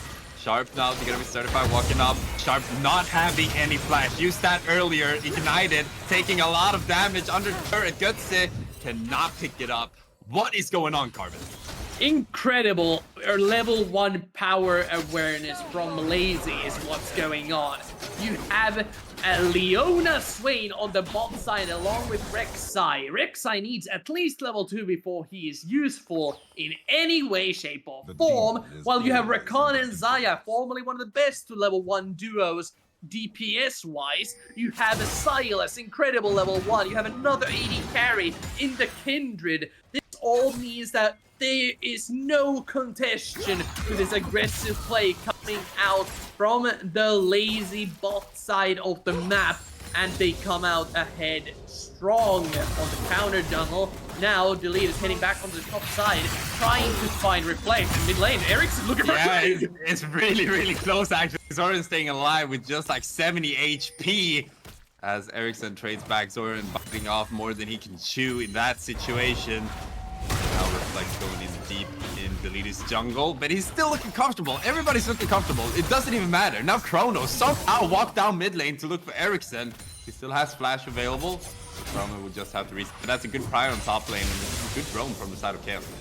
It's not only Prio, I think Valia almost had a freeze there, which is why Fiora rotated all the way over to the mid lane to give Zoran a chance to get a safe recall off without losing too much. But yeah, explosive early game once again, with both teams trying to set themselves up with a nice lead, but nobody coming out really ahead. Every single lane and the jungle get their own. And even the junglers, with the Rek'Sai losing his bot side camp, is able to get them back on the enemy top side. The only thing that he lost was a chance to go for an early game. Damage coming out on Gutsa. There's two things that really surprises me this game so far. One, how is there not a kill on the Rift yet? That doesn't even make sense. Two, is KAOS really like informed that this is the win or die situation for them? Because they're playing so aggressive, so strange in the early game, but somehow it's working out for them, even though they're losing a little bit on the map. The fight or die reflex has been triggered for KAOS. They are just hammering Lazy with aggressive plays after another, looking for the mid lane gank. Now Rek'Sai behind the Silas and the spotted. Now he dashed forward already. Yeah, Reflect is standing, waiting for Ericsson to make a move. He does there, has the flash available, should be able to get out. Somehow Certified joins this fight and get with a little Iron Reflect taking on the lead is from the side. And with first blood, everyone. Somehow we find a big scrap in mid lane, and Delete is picking up the first kill of the game. Not sure if he got a mark to go along with it, but he's gonna counter jungle the Raptors as there is no lane priority. He gets another mark off of them, and this Kindred is off to a pretty good start when it comes to usually early game weak junglers. And Delete is again one of the main carries of this Lazy in a live team. Has been performing very well so far in the series. Once again, off to a great start, but bot side, pretty fine and sharp, have been recovering from the setback. Shockwave mid. Looking for Ericsson. Ericsson, in those situations before, has actually tried to turn that around, but somehow he knows that Zoran doesn't have more damage to put out, so he's staying calm in the boat, waiting out the perfect situation for him to potentially go back in. It's on a knife edge, this mid lane. Sim and the other rotating over, seeing if Zoran would overextend to go for the kill, since flashes haven't been traded yet. Nobody spent it on that earlier skirmish, and with Rek'Sai in close proximity, they go for some sort of a scrap in the mid-river. Yeah, a lot of members right now on the top side of the map.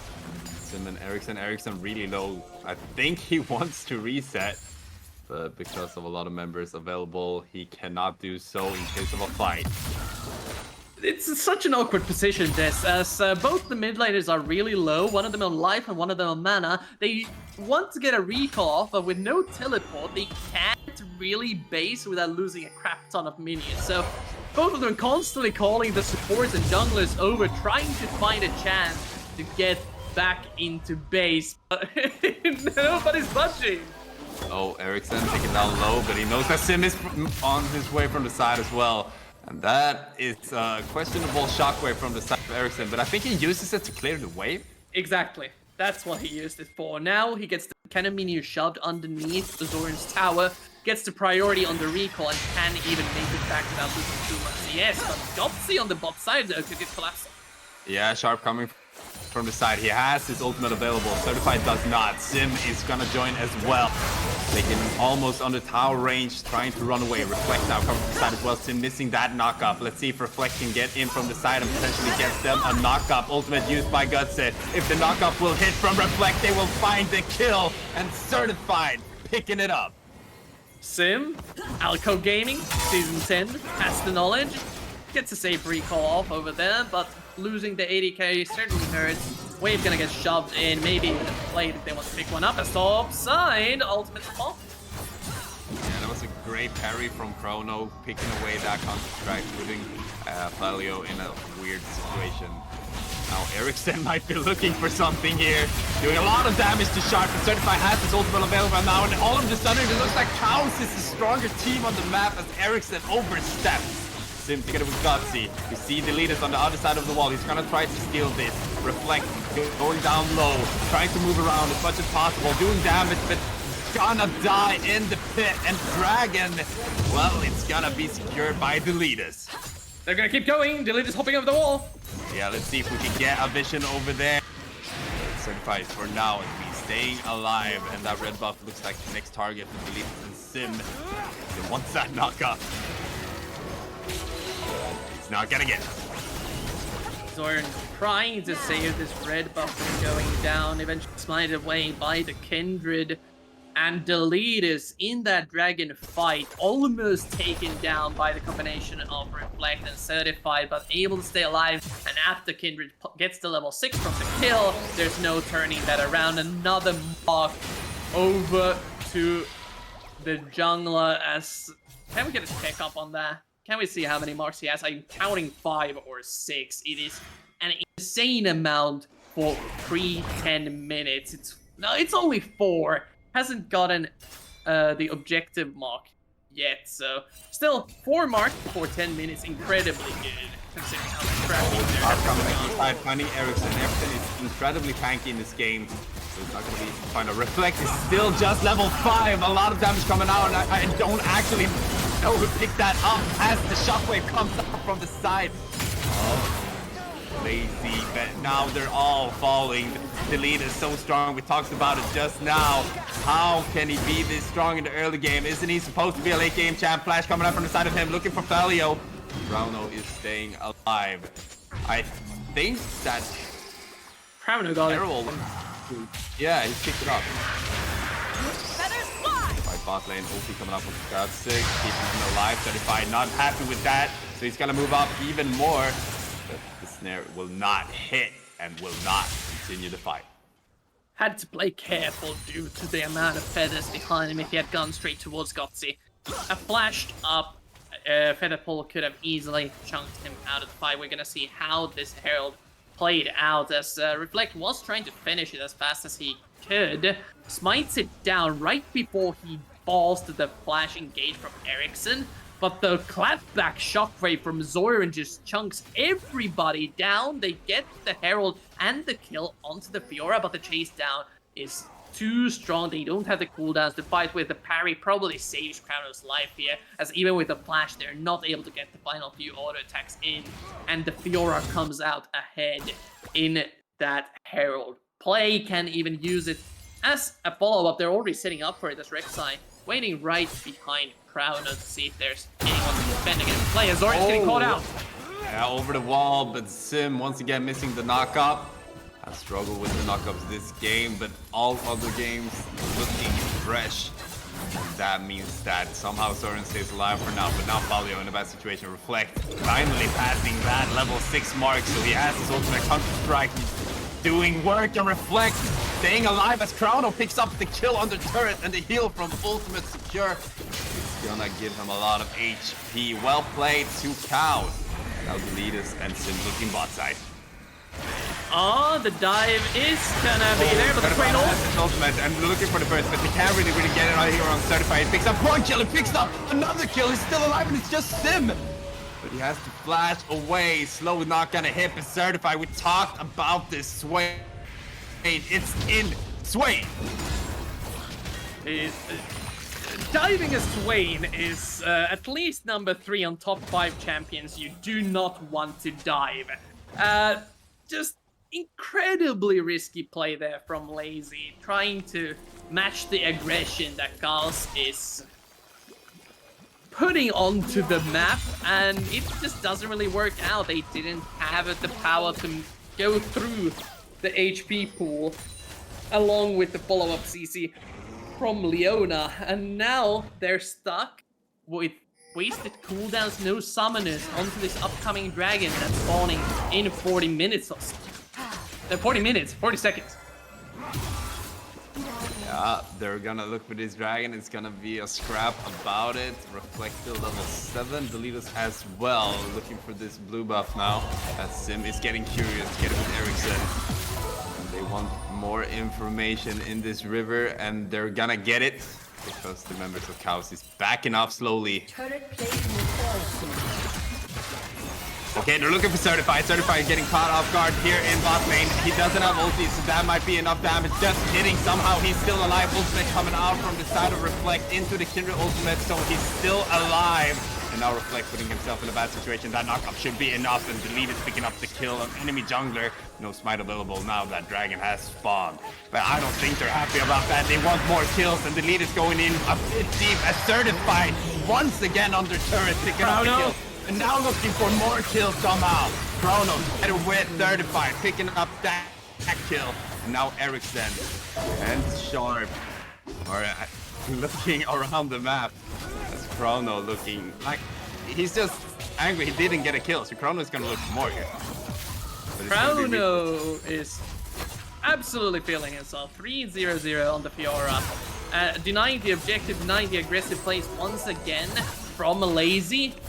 This character is one of those that if he gets ahead, there's no stopping a Fiora. Even with Falio's Jack soon getting the mythic power spike, the Fiora may be too far ahead as Deletus finds him. Yeah, Chrono going in deep. That parry, will that be enough? Doesn't look like it. A lot of CT dashes away from the solo flare. Ericsson has a lot of gap closing. He's looking for everything. Sim jumping back and forth, and Chrono still alive with the Gore Drinker jumping away and is alive. Great escape. Gets the flash out of Ericsson, not able to chase him down, and KAOS using the resources committed to full advantage, grabbing themselves the dragon for free with their bot side priority. Gotsy can't respond to this, now slowed up, solar flare! Available, no cleanse available, no flash available, you are dead, Gotsy.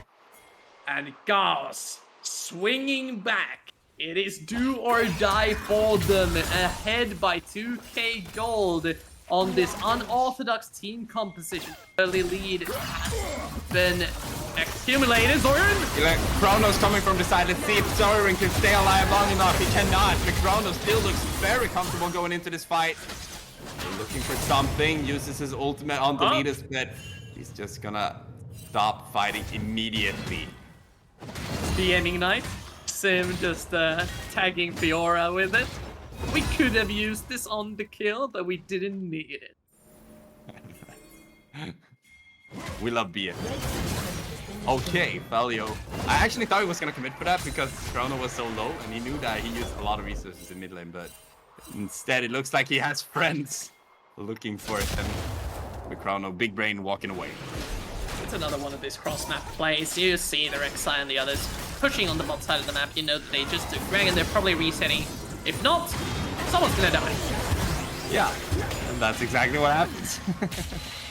And with that kill, again, they can choose to either reset themselves or just move on to the Herald, the most powerful member, probably the Fiora and the Swain. So one of them is already gone. You can focus all your resources onto the Swain and try to take him down, as well as a mark on the blue buff. Only player missing on Felio is going away on a ward. It's got it. Shockwave missed by Zoiran. So a lot of resources are moved on the map, used everywhere, as everybody is looking for some kind of advantage for this Herald. That's 7 marks on deleted already. Yeah. That's a huge amount of marks. Again, KAOS keeping up the tempo. They, even though they lost the blue buff, get the follow-up objective due to the resets coming in. Reflect perfectly happy to take this, but this Rek'Sai, not really strong at the moment. He's going to need a couple of items before he can actually threaten someone like Gutsy without just getting chunked down after a Feather Storm. And the lead is, meanwhile, getting stronger and stronger. Again, is stealing jungle camps from the blue side of the map. Yeah, a lot of mythics picked up now on both sides of the map. But Ericsson looking for Zoran once again, and Zoran is gonna get a Rek'Sai ultimate, trying to stay alive. The certified is here to save the day. Chrono with the for drinker once again, somehow staying alive at least for a little while, but this time it will be enough for deleted system and Felio to pick up the kill. Critical picks all across the map. Ericsson barely didn't have the power to 1v1 Zoran, but Zoran already has won quite a few of these 1v1s on the Orianna. So the power pick again, showing why it is such a high priority. Still, KAOS really needs to start setting up like 4-on-4, 5-on-4, full-on team fights. Not like this. They actually used teleport to protect Felio from Chrono because Chrono looked so aggressive. I would also teleport there because Chrono is looking scary. Chrono is the one that can stay away. The Fiora is completely fine on the sideline as long as they don't commit 2 or 3 members. Oh, Felio together with Ericsson. He's gonna look for Chrono, but Chrono's got teleport coming in from the side as well. Parry used to find Ericsson. Ericsson running away, but gets killed. Counter-strike will not be enough. He has no mana. And this is looking like 2 kills. Advantage for KAOS. And a double kill picked up for Chrono. So clean! Oh, the movement, the parry, the vitals. Oh, They're gonna continue looking for Gutsy. Gutsy has to run away. Cannot do so. Cleanse might be enough, but it's not. And the damage is insane from the side of KAOS. Another snare coming up here together with Reflect, picking up that kill. Zoran, everybody looking clutch on the side of KAOS. And this is the pace they are used to. Playing aggressive, every single lane, finding kill after kill. Not giving Lazy a chance to breathe. Only the lead is left alive through all that. Trying to get some gold back on the top side of the map, but with Zoiran here, it's incredibly risky to keep this going. Gets the tower along with the 700 gold, but now it could get turned on. Yeah, the leader's doing a lot of damage. Zoran's trying to get away. It's only Sharp, and then Leandries. To get it with Leona might still be enough. The leaders, can you do a great escape? You cannot. Getting soloed out by Sharp. Okay, had Leandries, but otherwise Sharp did a pretty good job in that fight. He did a necessary follow-up to get the pick onto the jungler of Lazy. And that is with Dragon already up. Zoran has to take a reset due to how low he fell from that 1v1. But Reflect can start warding up and taking control of the Dragon Pit area. Ericsson on the sideline can get matched by Zoiran, has the 2 iron towers, but should be more powerful than the Silas at the current moment, especially with the scene collapsing in fast. Oh, perfect slow coming up from the side of Certified. Shockwave from Zoiran. Sharp will probably look for an ultimate as well. But just going in normally at first. Reflect with knockoff, and Zoiran the one to pick up the kill. This could be a Baron, but it looks like they're gonna play it slow. Dragon up as well. Maybe they don't want to trade that away. And it's just tempo advantage after tempo advantage for KAOS, constantly moving around the map.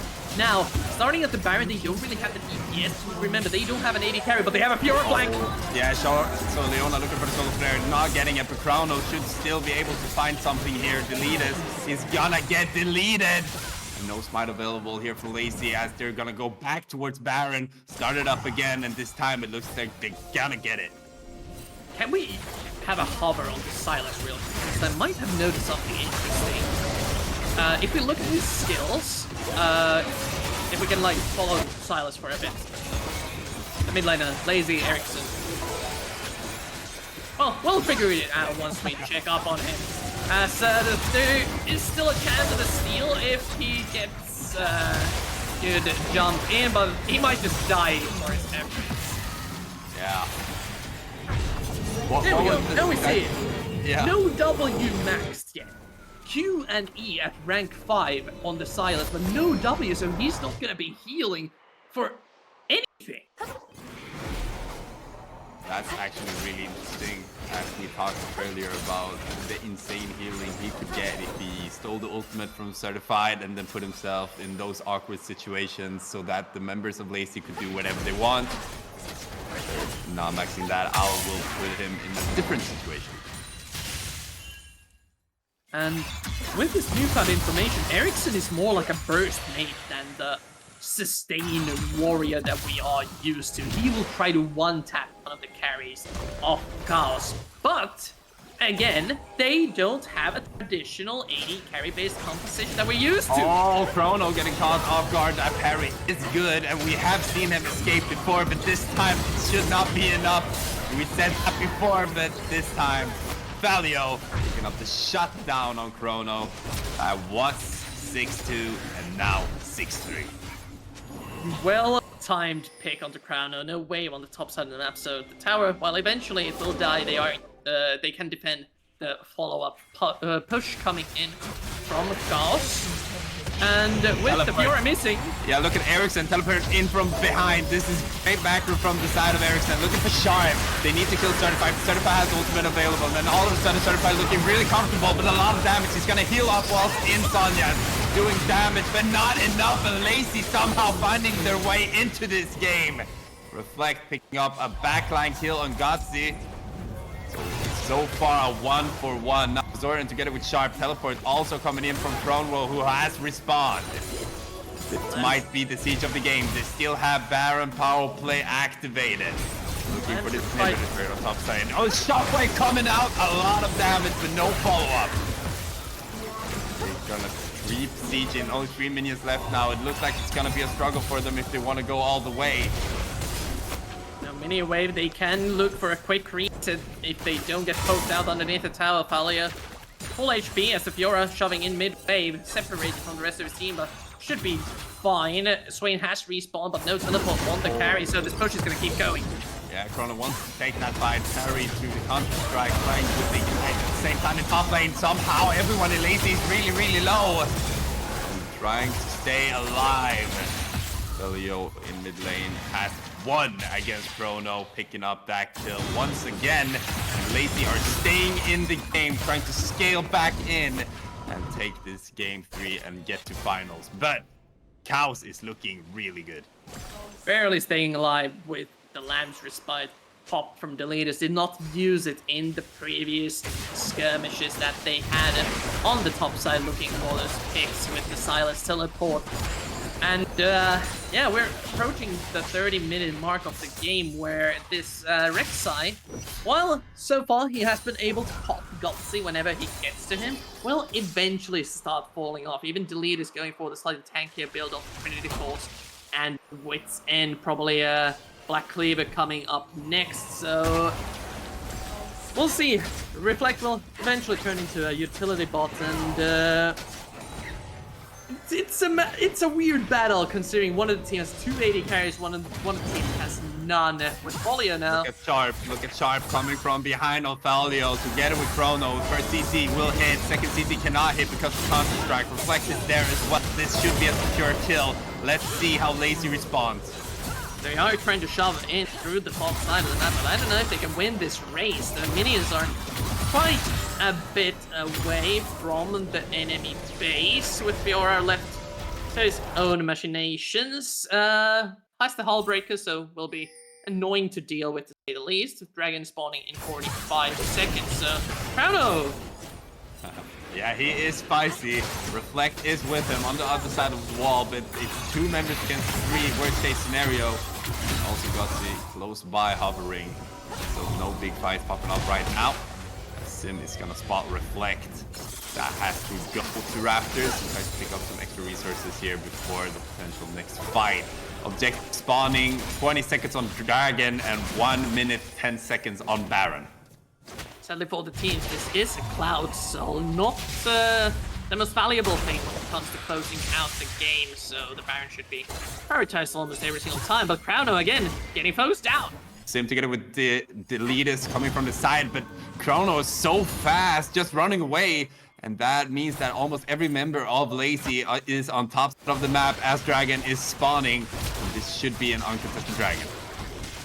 And it is a painful situation to deal with. Crowno still getting focused down. Why is he not recalling, guys? Okay, let's see if we can win a 1v4. Chrono going in for the side, looking for Valio, cannot find anything, and the CT will be enough to secure him and take him out.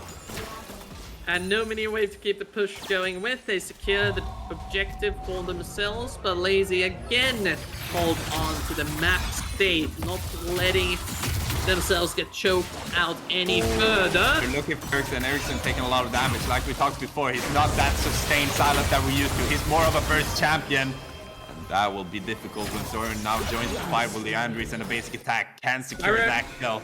And now they're starting Baron on the side of Lazy. Sharp together with Certified. They need to stall this out to Reflect to move up. He's right now in the mid lane. Certified is very tanky, doing a lot of damage. And they are playing this really well from the side of KAOS. Ulti coming up from the leaders, that will stall it out. So that Reflect is now looking for guts. At the same time, Certified still alive somehow. This Swain will not die. I do not understand, but now he is dead. See if Reflect together with Sharp can find these last kills, and Sharp somehow picking up one of them alone as Reflect picks up the second one. Chrono on the bot side of the map together with Soren looking to force out game 4. They need to win 3 straight games and on their way to win their first one here at the Nexus. Ericsson spawning in 3 seconds.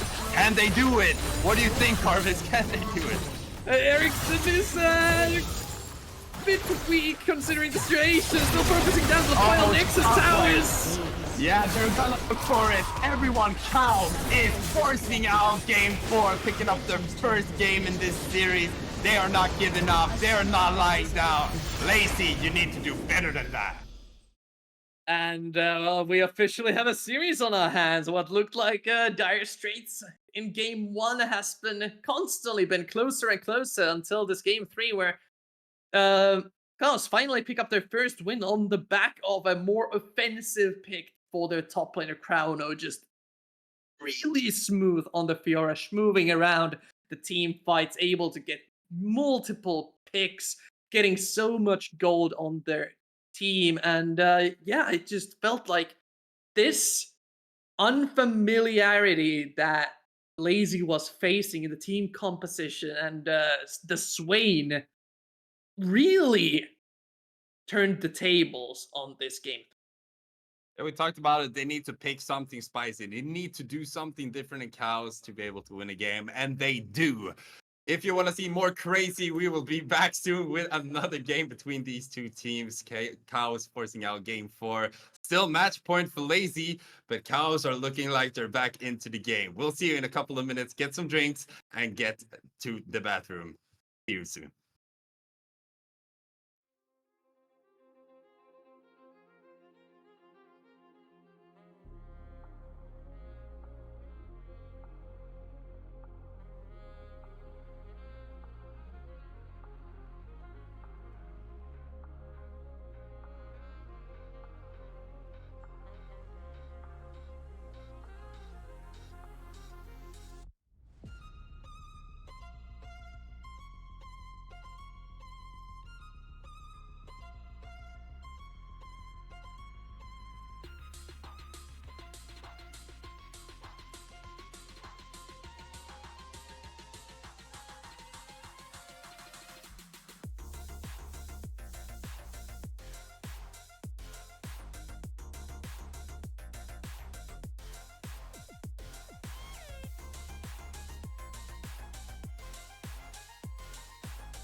Hi, everybody, and welcome back to the NLC RPS semifinals between KAOS and Lazy. And we just saw KAOS picking up their first game, and Lazy was at match point, but somehow KAOS picked up a bit unconventional comp and got into the series. It was spicy. It was. And I mean, Lazy is still at match point. That hasn't gone away.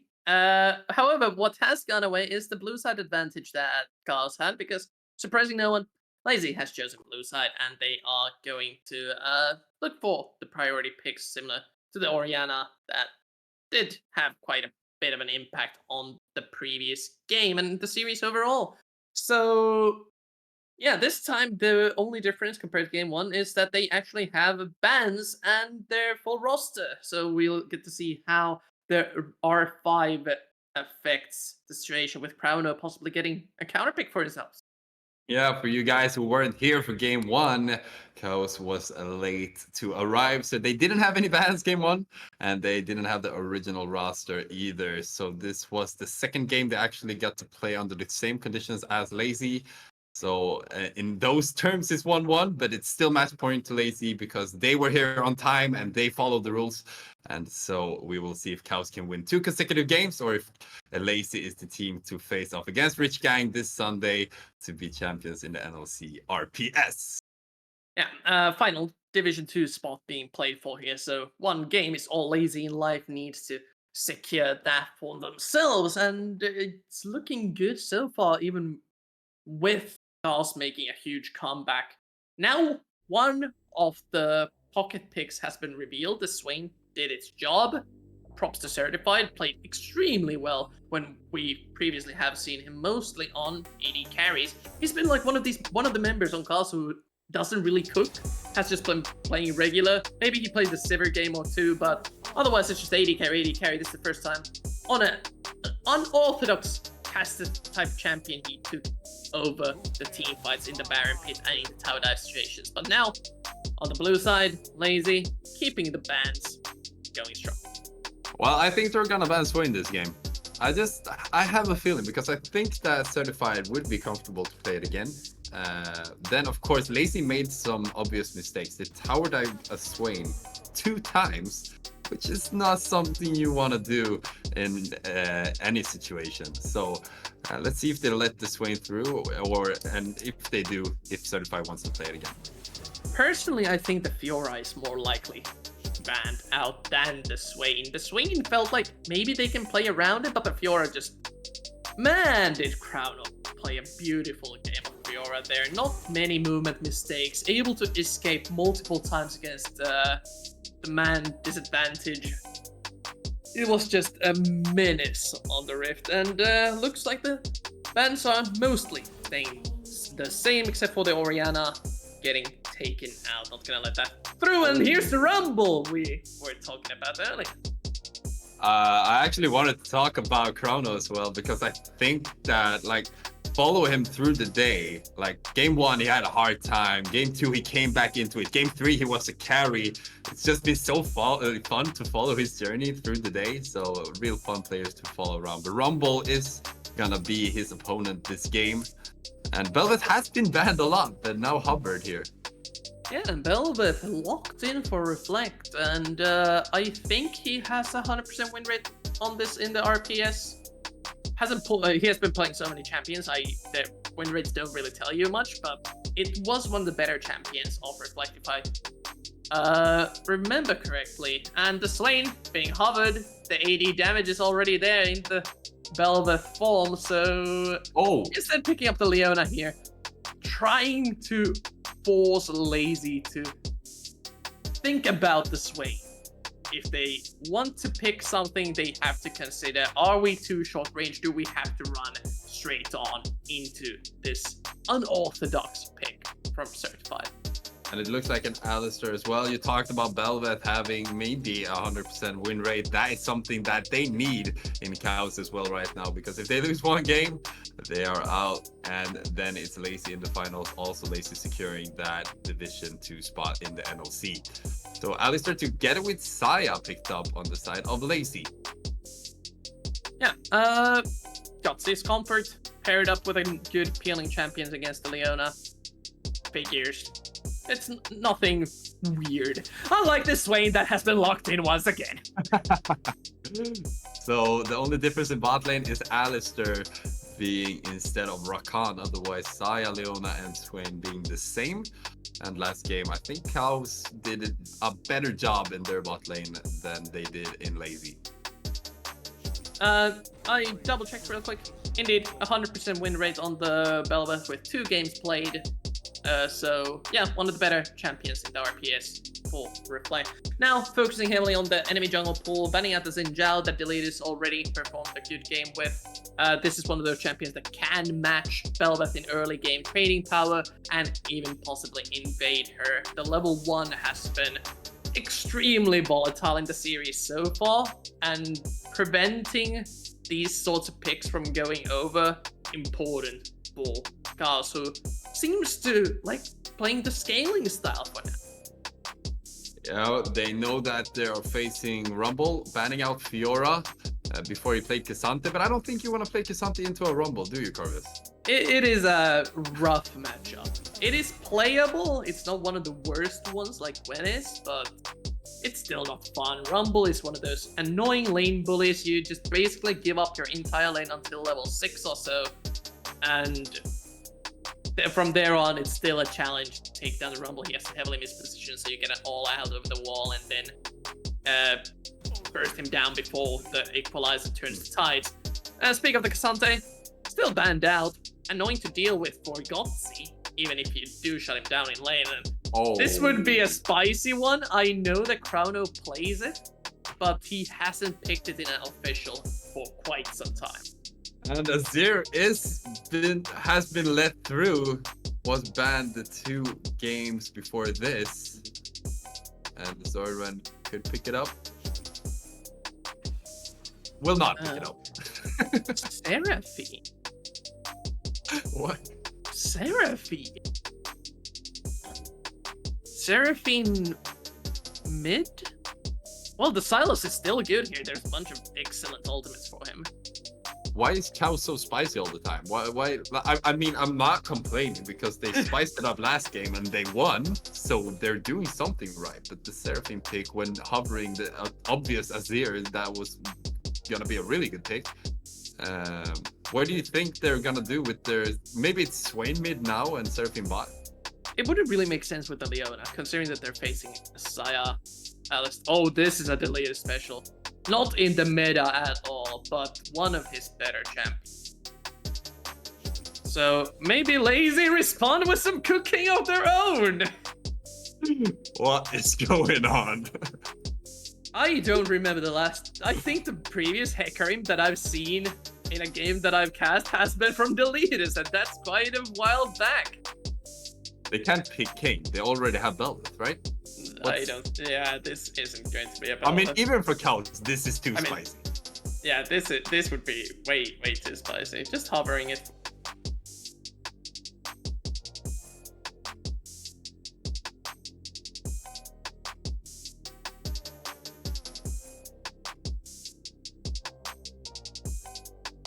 Huh? What are they doing?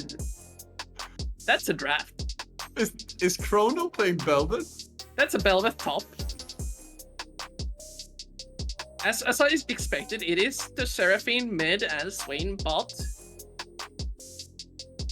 What is going on? Why are they? So Bel'Veth is at least used to be an incredibly aggressive laner. Before she got all those nerfs to her early damage. Don't know how it works now. You used to see Bel'Veth support. You used to see Bel'Veth top lane. I know there's a Korean one trick who got like Grandmaster Bel'Veth top lane. But this is the first time I've seen it in an actual game, and in a possible decider game, nonetheless. So maybe Chrono is that Korean who made Challenger first. Maybe he knows something we don't. Okay, so let's go through it like this. Bot lane we saw earlier. This is something we can focus on, at least for now. There's the Swain Leona, seemed to work out pretty well. Is a little bit weak in the early game. And still scales up pretty well. Deters tower dives, can contest Dragon and Baron pick pretty well, and Guts is on his favorite Zaya. No surprises there. Mid lane, we have Silas, we see the Swain, the same combo works out once again. You have the Seraphine, wave clears a ton, is in a bit of an awkward position due to being balanced between two different roles, but still is a good wave clearer. A little vulnerable to ganks and all-ins, but the Encore will be super strong eventually. And that's a 3 versus 3 lane, right? We don't have to talk about the rest of the map. Yeah. Somehow something crashed in my computer, as always, you know? Good stuff. You agreed with me, so you decided to leave the analysis desk. 3 on 3. I agreed so hard, I disappeared. I couldn't handle it. I think everyone can still hear you though, so we should be fine on that side. So yeah, Kane. This is not the first Kane we've seen in the RPS. Epic Avalanche picked it once when Petoska was subbed in. Did not really work out. Didn't have too much of an impact on the map, even though you sustain and deal a bunch of damage. He isn't in the most powerful spot he's ever been in. But if you can force some early trades, you can get the early form, then you can have an impact on the map, and that's what Belveth Top does. I presume. Yeah, it is a spicy pick, so it is difficult for us to say exactly what's gonna happen in top lane. But I mean, Chrono, I talked about it earlier. I think he's made an amazing journey today, and it would really surprise me if he was gonna have a really bad game now. But he's not putting himself in a great favor choosing the Belveth top lane. But maybe he gets a pentakill early. Like I don't even know. No, these guys are cooking some stuff that I've never seen before. I mean, he has a surprise factor. That's a considerable advantage. I think nobody else knows what this pick is going to do. And response from Lazy, they have to craft something on the spot with this. We thought the previous comp was slightly unorthodox. This is completely out of the blue. And yeah. Let's see how Lazy adapts to this. Yeah. And while I try to recover my technical issues, we move straight into game 4, where KAOS has started and invade on the bot side of the map. 5 members moving in as Ericsson is available behind. Reflect gonna find him. Is this potentially a flash from mid laner in Lazy? Yes, it is. Well played to KAOS here in early game. Traded over just a ghost over from Zoya, not a long cooldown, so happy to get that. They can keep chasing as Valia quite a distance away from his tower. Another slow lands, but Chrono does have more dashes towards the upper left direction. Although he used Ignite. Valia used Ignite. So 1 summoner down on top side, even though Chrono takes a lot of damage now. Going back in. Getting hit by some rockets. This is what are they doing? They really want to shut the leaders down. Yeah, looking for the leaders, doing a lot of damage, but not enough to secure it. The Sim has sniffed out that something strange is going on in the top lane, so they have an Alistair available. Chrono looks to be the one to fall first. First blood goes to Falio. Second blood to the leaders. KAOS, what are you doing? Well, that's not a good start for KAOS, who are on their tournament life. Sure, you may have gotten a bunch of souls over to the Kane, but now the Hecarim Rumble duo are starting off a kill on an already suspect pick from Chrono. So you better show us what this Ignite Belveth top lane is made of before this snowballs anywhere further out. Yeah, Chrono looking top lane for Falio. He's looking kind of strong anyway. Like he looks like he could potentially find a trade. He could find a kill up here in top lane, but that 2-0 early for Lazy is just a disaster for KAOS. They thought they were cooking, but Sim sniffed it out. This is again, I have very little knowledge of the Belveth top lane pick, but at least the support one I know about, and it only works because Belvet's base damage is insane. So this early game is critical for Fauno to get an advantage in to snowball that lead into a kill and eventual unstoppable snowball on this top side of the map. Actually forcing Polio to take a very early base, and he can start proxying with the Kane supporting him. Yeah, that's gonna be difficult. Let's see if Folio might commit to Chrono and then Reflect can get in from the side. That looks exactly what's gonna happen, and the knockup is perfect. And the slow will be enough, and Chrono somehow finding a kill in top lane. Velvet, it's a spicy pick, but they're making it work. And no teleport on the Rumble, getting heavily punished. He's gonna have to run all the way back, missing at least 2 waves here. Considerable XP and gold advantage over to the side of Crowno, who still has gone unpunished. The leaders have just been full clearing both side. Yeah, a lot of CC coming on this Alistar, but he is quite tanky still. And it's gonna just stun Sharp as he's moving out. It's gonna be hard to kill this Alistar overall. Because of that ultimate later, he can get out, he can neglect the CC that they have targets to him, and it's the perfect disengager. Together with a Taker multi, they could actually disengage quite a big fight later. I don't even know what to do in this situation. Rumble's just so far behind. Okay, Folio has realized that he is a strong top laner, chasing down Cronvo, who's running for his life. Flamethrower will be activated after that, but he's still alive. Oh, he dashes into it. He dashes into it. Oh, I was so close. The good old caster curse. Folio is so far behind. I don't know what he can do. Well, he can kill Crown. Little thing that he can do, apparently, because everyone knows how Rumble Belveth works in the top lane. Still, Iron Spike Whip in Crown's inventory. These two will continue trading blows on that side of the map with the support of the junglers. However, Zoran in the mid lane giving Ericsson quite a bit of trouble. I mean, those songs hurt. That is some explosive Spotify hits hitting him in the face, and he cannot handle it at the moment. Just incredibly odd game status we're in. Reflect, again, with the high mobility, steals away the Raptors and looking to counter jungle the bot side camps as well. If he jumps over the wall, he's gonna be not too happy to find the lead is right there, waiting for him, so not really much he can do down on this bot side of the map, since Gotsy and Sim have decided that not play too aggressive on to this Swain Leona duo. Big smash coming out from Sim. He thought he was spicy there, but minions are showing us everything. So KAOS knows exactly what's going on, but that war right there is something they probably don't know about. And Deletus is coming in for the side looking for Sharp. Stim together with him should have enough CC, but the flash from Sharp is Sharp.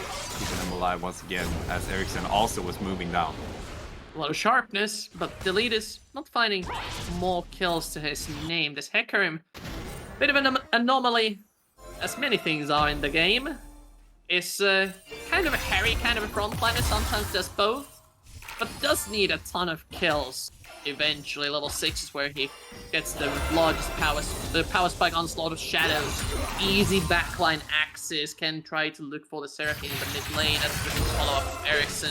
Can even try to invade a little bit, try to find Reflect on the off chance he burns his E in a bad spot, but still looking for the chances as Folio falling back, afraid to approach the wave.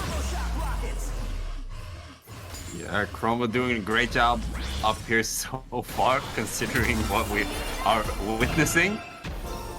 And now both junglers will start looking for those first neutral objectives. Dragon has spawned, and Herald will spawn at any time now. And Reflect going in for the steal and the reset on the lead. This quite annoying, I would say. But together with Sim, they should be able to secure this objective and maybe even convert it into something more. Leona coming over has the flank. That's a good control ward, spotting both of them, and normally that should be enough for them to disengage, but we're talking about KAOS here, everyone. They might do something weird. We don't know. And finally, Folio gets a moment to breathe as mid lane, Sharp, bluffing a little bit, had absolutely no business going in, but the fear is real, and Lazy just disengage, having stolen the encore earlier, awaiting a possible fight. Oh no! Missing the snare because he got to using his ultimate. Both of them popping ultimate, but that was an interesting fight. I love it when bot laners are like, okay, we'll take a fight of our own. Our supports aren't here. Let's do something spicy, and they do. And now, first neutral objective picked up as Certified gets stunned on the turret. They might look for this, but look at Certified, he's picking up a kill of his own! Traded kill. Still, Alistar and Delita should be able to push the wave underneath the tower, netting themselves a small victory. But this entire time, the Herald has been taken by KAOS' top side, and Velvet with Herald. I don't know if you've seen this before, or try to defend against the onslaught of minions approaching your top side tower. It is not fun while you are 2 levels down as a Rumble without your ult. I mean, Chromo is making this work so well. The leaders is on the bot side of the map. They're moving up Guts and Sim, but it's still making such an impact on the map. Chromo is bullying a Rumble as Velvet. And it's incredibly hard to play against a matchup that you probably faced never in your life. And Chrono looking quite good on the pick, if I'm to be honest. Just choosing nice trade patterns, spacing on the E to punish the minion taking from Folio when we saw the siege situation. Really nice. Still has the Herald to play with as they are starting to rotate over to the bot side of the map with what the Dragon's up. Why is the bot lane on top? What is going on? I think they went top just to stop Chrono from pushing down the turret with that huge wave, and now they're in a situation where they can't just go back fast, so they have to shove in the wave. But, I mean, nothing makes sense this game. I don't even know where to look. What even is lane priority? What even is objective priority? I don't know, as Chrono, again, massing up a ton of minions to get more plate gold. Going to get at least one here just with the minions hitting, but not expending the Herald just yet. They are sieging down mid and setting up for the incoming Dragon take. Yeah, good control here from KAOS. They should be able to secure this quite easily, even though Sim getting that vision into the pit, giving information to Deletus. Chrono is looking so strong right now. The Deletus looks like he wants to look for something. Guts is there as well, but he's secure on the side of KAOS. And right now, KAOS is just looking really, really strong. Ulti missing there from Sharp as Sim goes in alone. Double knockup, will that be enough? The Alistar is super tanky, but now the damage is applying from the side of Lazy. Looking for something as Reflect is going in a bit deep, and Folio should find that kill quite easily as he goes in a little bit too deep. And again, decent punish on the overextension as Chrono's the next target. Let's see what Velvet can do against 3 members. Sim doesn't have ultimate. Deletus, no ultimate either. Gotsu still has his, but the CG might be enough to secure this kill, and the kill goes to Deletus. Losing the objective doesn't feel that bad after you get 2 kills for your trouble. The plates are still counting for the gold lead quite a bit. If we look at the total gold, Chrono should be way ahead of Folio. And even Zoran has been constantly auto-attacking the mid lane tower. Boost rolls ahead on the solo lanes for KAOS, but on the bot side and jungle, you see what Deletus has been doing this entire time, which is farming and punishing anyone who stays for too long. Well played to both junglers in the early game, even though maybe Reflect not looking so good in that latest fight, considering getting into a far back line and giving a kill over to Folio, who's been struggling, but now back in the game with those 3 kills. So we will see when he picks up his mythic. Now, bad situation for Sim, as Reflect misses his knockup. Gotzi getting poked down a little. Yeah, this Xayah is in danger. You really need to have someone constantly watching over Gotzi in case Crowno decides to go for a dive, having finished the Stride Breaker. Incredible power spike for the Velvet. And upcoming objective fights without their own first items, it could be difficult for Lazy to play. I mean, I think KAOS is just so good at playing in a weird way. Sharp putting out CC for an hour, but a lot of damage from Valio. Thank God Kane can walk away and hide inside of him, otherwise he would probably be dead. At the same time, Chromo taking a lot of damage in bot lane. That should be enough, and Guts is securing his second kill of the game. So cross-mapping, that's something we've been talking about the entire series.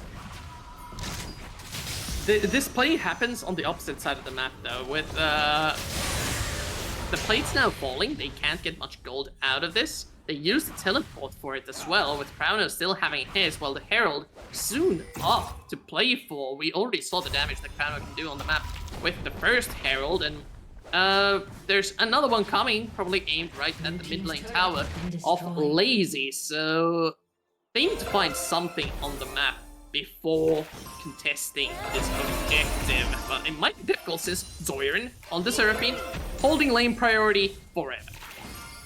Yeah, he's pushed so much in this mid lane, got prio times a billion times, and those platings will also make a huge difference later for him. Picking up all those items early. No mythic yet, but Equalizer coming out from Falio. They're gonna try to commit for this. Deletus is the one who needs to get in to get this smite available. Chrono trying to do damage, does that as well as Sim is doing a lot of damage. The Certified alone in the backside, staying alive for some long time. Certified trying to stay alive even longer, but they cannot. Now all of them are running for their lives as KAOS trying to run them down. Chrono looking for the knockup, getting it as well. Shut down, go to Reflect. No slope was hitting from the side of Zoiren. Reflect together with Sharp, looking for Falio and Ericsson. Herald is still up, but they're gonna look for the kills instead as Chrono is coming from the left side of the map. Falio together with Ericsson. What can you do in this situation? Reflect, Sharp, and now also Zoiren joining. 4 members. Flash coming out from Sharp, looking quickly for Ericsson. A lot of CC coming out, but he can still heal. Going into stopwatch will not be enough. And KAOS is looking for every single member as Sharp hits another bear. Let's see if the slow can hit. If not, and Deletus gets out. That's a fast pony, but wow, KAOS popping off. Lazy not respecting the power spikes. You can see in the team fight, even with Swain not here, the Deletus just hops into the pit, getting focused down, forcing the onslaught of shadows before the fight has even begun. Now Sim is on full peel back duty. They try to get certified before it, he falls, but now Ericsson, as he's running away, doesn't have the Swain ult anymore. He needs to stay in range for that to be there for the incoming fight, losing their AD carry in the process. They're completely stuck, and the turnaround was honestly a little bit cope. Deletus without his ultimate isn't that strong to be able to contest this meatball of position coming in supported by the Seraphine as we have a fight on the Herald. Fighting once again in the pit. Baron has fallen. No, it's just Herald, my bad. And as we go immediate into the fight, Certified is the only one who will fall because all others have a way to get out. The Herald being picked up by KAOS, but they can't find it as Reflect goes back in and the eye disappears and he sacrifices himself, but he stays alive. Guts in a bad situation. Cromwell not wanting to follow up on that. Knockup. Still not wanting to follow up on that as they join together with Zoiren and gets out. They want to look for more. The Deletus and Sim have the flank, but they are unsure on how to continue the play. Dragon is up, so because already setting up vision for all the possible follow-up play, they can provide huge amounts of pressure with the... Wait, where's the Herald? What happened to the Herald's eye? The eye disappeared. He couldn't get it. He jumped into pit, but he couldn't get it. I thought Reflect got it as he dove in towards it, but apparently it faded away just as he tried to get for it. So instead, they're just gonna hard commit the dragon. It's not like Lazy's gonna be here in time and extend the lead by a little bit now. The soul is going to be crucial. It looks like it was Chemtech. Yep, it is the Chemtech soul, and Lazy can breathe a sigh of relief. That is not what KAOS wanted to see, and we're gonna see this eye situation again. Reflect tries to dive in for it, but just as he commits, the headbutt saves it. The eye fades away. Reflect barely gets out alive, but the objective was denied by the LI element. I mean, well played to both teams in those situations. They get Herald, but they still don't get Herald. Lazy wins a couple of skirmishes in the fight, and then KAOS wins a couple of skirmishes in the fight, and then KAOS gets Dragon. They keep fighting all the time, but right now advantage 2 dragons and 2k gold to the advantage of KAOS. So they are doing it better, but Lazy is still showing big signs of life. They indeed are, and now that they have their mythic items and approach second items, Lazy can start to fight a little bit more confidently. They don't have to rely on just the base stats that aren't honestly too great. Just numbers-wise, as they want to get Ericsson. Perfect there on Ericsson, but it's a good play from Sim, trying to keep him alive, and does so as well. Well played for the Alistair, as the lead is might be looking for something else here. Reflect using the knockoff perfectly. And staying alive as well. Perfect disengages and engages from both teams. I thought that the latest fight was to look for more. Yeah, and they do as well as they commit into Zoran. Zoran looking really low, but he's staying alive for a long time. Sharp to get him with Reflect, looking for that kill. Gonna pick it up, and that's a double kill so far for Reflect. As certified, so cocky with that ultimate activated. Can do so much more as Kronos picking down the mid lane turret as well.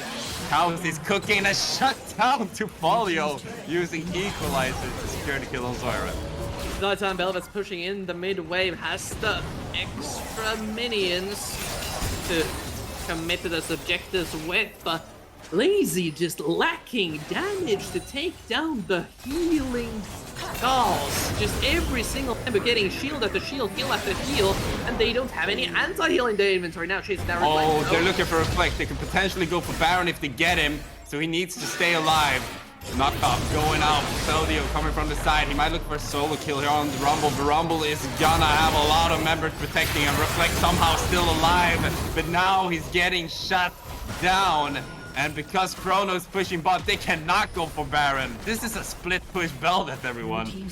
It is. The mother and her spawn just taking down tower after tower. Shop has been caught out a little bit. I don't think they can commit to this too hard as rest of KAOS approaching. It's just Sawyer and Certified, but the teleport from Crowner is going to thwart the approach, and they could even look for more picks as Flash burned from the main engage. Lazy. Yeah, Cromwell once again trying to push as much as possible. Split pushing Velvet has been a tool that they did not consider in picks and bans when it comes to Lazy. I don't think anyone expected the top lane Velvet to come out. I don't think KAOS themselves expected it to come out. It was such a weird pick. I even saw Kohlberg, who played in game 1 earlier on, be surprised by it in chat. So this is just such an odd game state. KAOS are taking full advantage of it, still 3k gold ahead, and they're setting up for the Baron. No vision available for Lazy. Yeah, so let's see how far they can get. We don't even know if they started it. They did not. Channeling a Hex Splash from Sharp.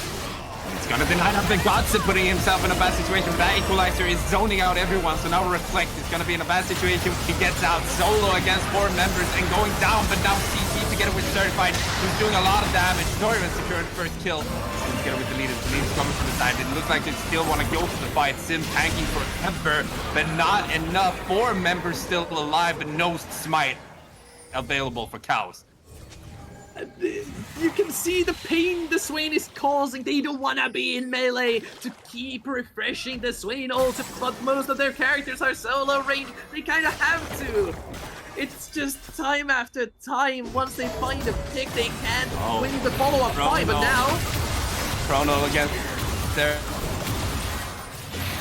Extend, and the leader is doing a lot of damage. He's trying to stay alive for as long as possible, trading back and forth.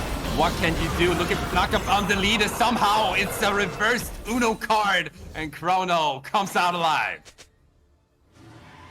I'm not impressed by the Hacker. Even though the stat line is good, the impact hasn't been there. It's only in the man advantage ratio where Deletus has shown what the champion can do.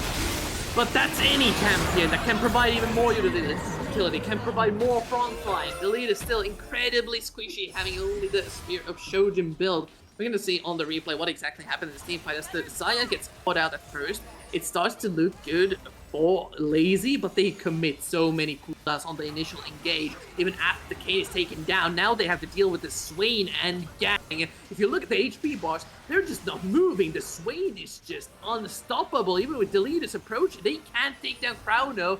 And once they've committed, it is already too late. Have to burn the cooldowns to get out. And KAOS take out another fight. Yeah, KAOS needs to win every single game. They need to reverse sweep to be able to get to the finals and secure the Division 2 spot in NLC. And right now they're looking really, really good. And if they can keep this up, they will force out Game 5 here in the semifinals. Let's see if they can close it out as Falio is running to get out of a bad situation. And Velvet again looking for a victim on the bot side of the map. Will be setting up the split push. Doesn't have the minions this time around. Hasn't gotten a buff in a while, but instead trying to look for a 1v1 against Erics. I think Chrono's going for a hull breaker here, right? I think so. Would fit the bill. Okay, Sharp looking for Sims. Gets the knock up, but the CC will still be enough to pick him out here as all four members are doing everything they can to kill this cow. It's a strong cow, but he's falling eventually. Baron still up. Now it's a 5 versus 4 potentially as Lazy decides to push down mid lane. Be able to put him in a bad situation. Deletus is the one they need to kill to neglect the smite from the fight. Flash coming up for Sharp, and the ultimate is perfect from Zoran. And Eric's then in a bad situation. It's gonna fall. Question is just how long it will take them to kill him. Still looking for Apostolio, looking for Reflect. Reflect might want to close out this game right now. Vito and Gutsy are trying to get away, but they cannot. As every single member of KAOS is alive, and they've found 4 members of Lazy. This is insanity.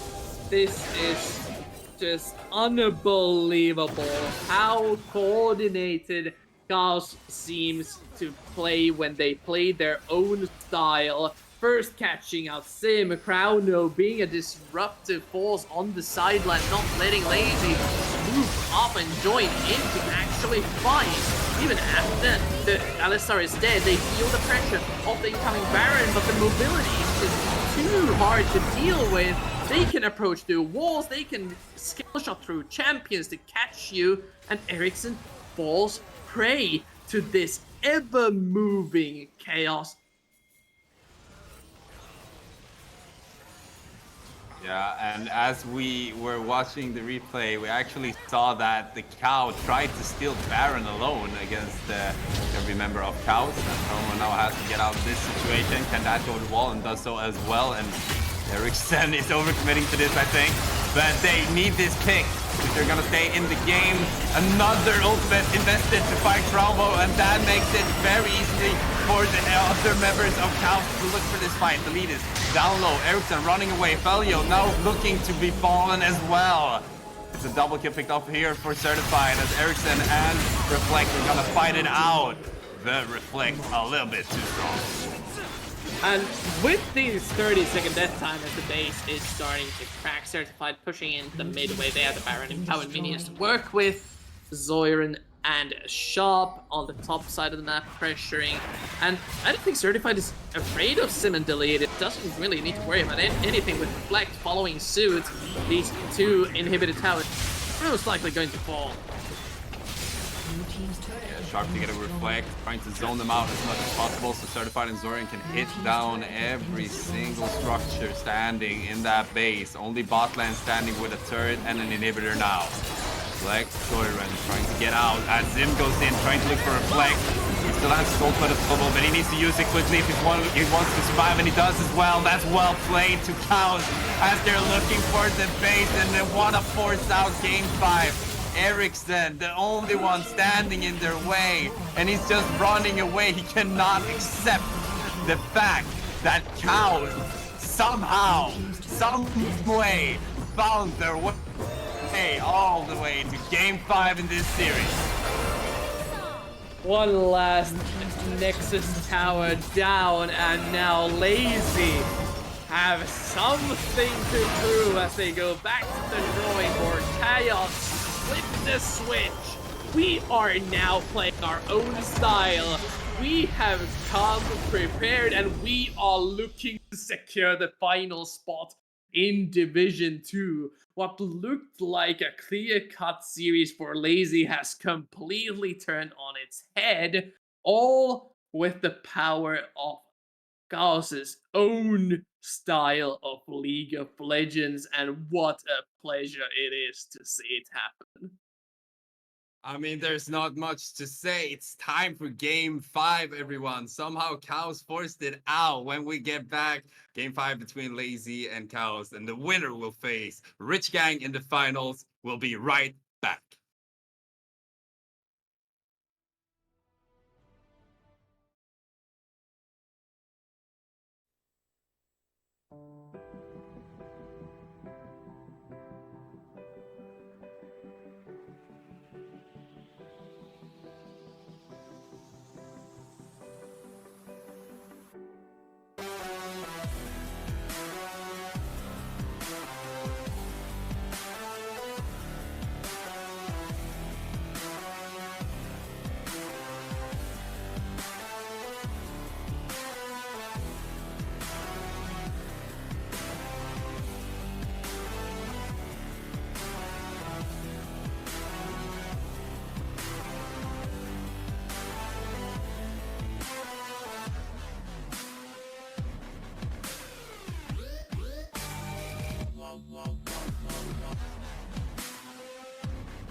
Hi everyone, and welcome back to the amazing NLC RPS. We are in the semifinals between Lazy and KAOS, where Lazy was 2-0, and now KAOS has won 2 games in a row, forcing out Game 5.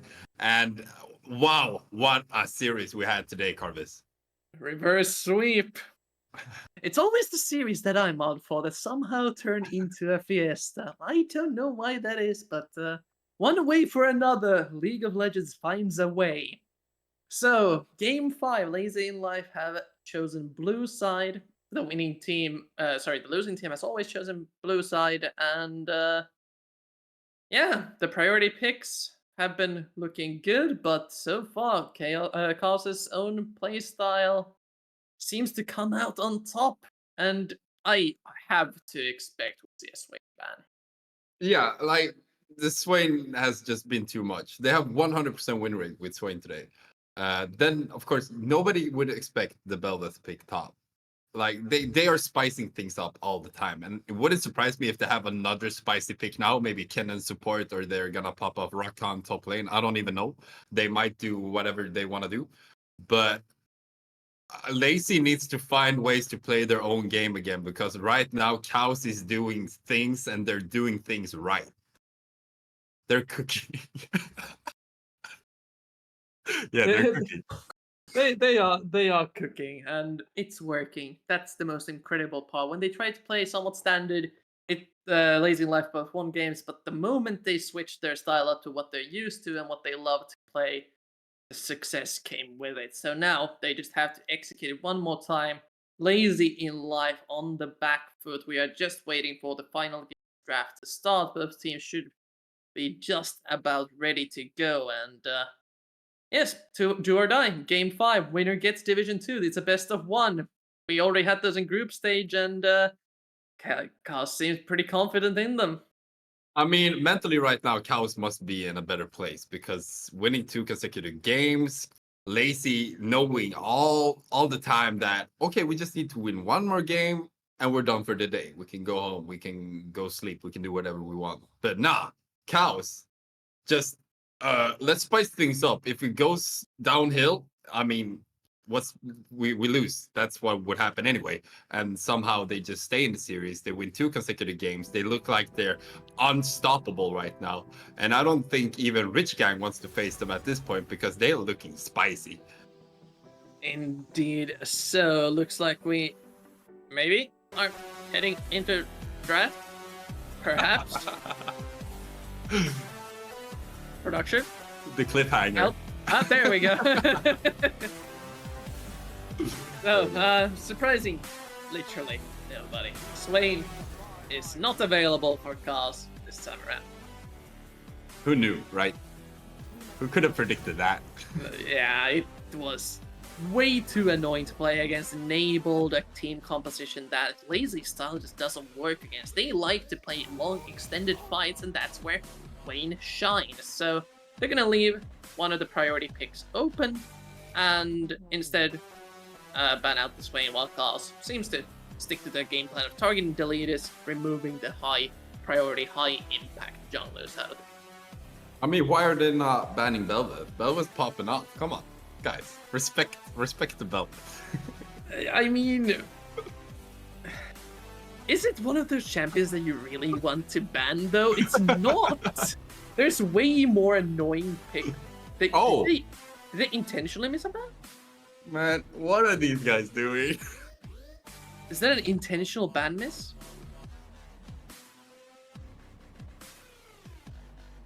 I like it. It's just game 5. It's just a decider for who goes to final and who gets to play NLC Division 2 next season. I mean, why not skip a ban, right? That's what I would do. Well, the Orianna goes unbanned. And now we have to see if we remake the draft or not, whether it was a client issue. Let's assume that it's a cooking from KAOS. They intentionally missed the ban and let the Orianna go through, see if Zoran has something to pick against it. The Nico has been left open. It previously banned all of the games, so now they get to play with this priority flex pick. Both Reflect and Zoran have shown good performances on. I mean, I think Nico is a really good pick. That's one of the champions that I like in team play overall, because it's so easy to play. That ultimate is insane, and also you have so many elements to pretend to be other people. You can be minions. You can. I just love that champion. I think it's such a good element to add to a team comp. Element to add to a team comp. How about Rel? Rel is a fairly good utility provider. Also considering the Maokai gone completely undrafted. This would be. This early on a ringer, I don't think that's going to be locked in. It's most likely going to be the Rel. Really good pairing with the Orianna, able to set up for wombo combos, and overall, a solid utility jungler if you don't want to go the route of Maokai and Sejuani. Provides more tankiness, a little less damage. That's really spicy, good wombo combo opportunities to go for with the Orianna Rel. And then Ezreal. That's a good poke. Okay.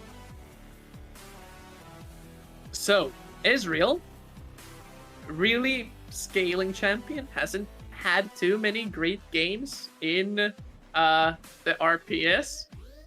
They are looking to spice up the AD carry pool a little bit. I don't think it will be the Vayne though, although very good against Rel. The rest would be a little bit odd. The Lucian makes more sense paired up with the Leona. They can push in aggressively towards the Ezreal if they ever get the Solar Flare locked down or any sorts of stuns.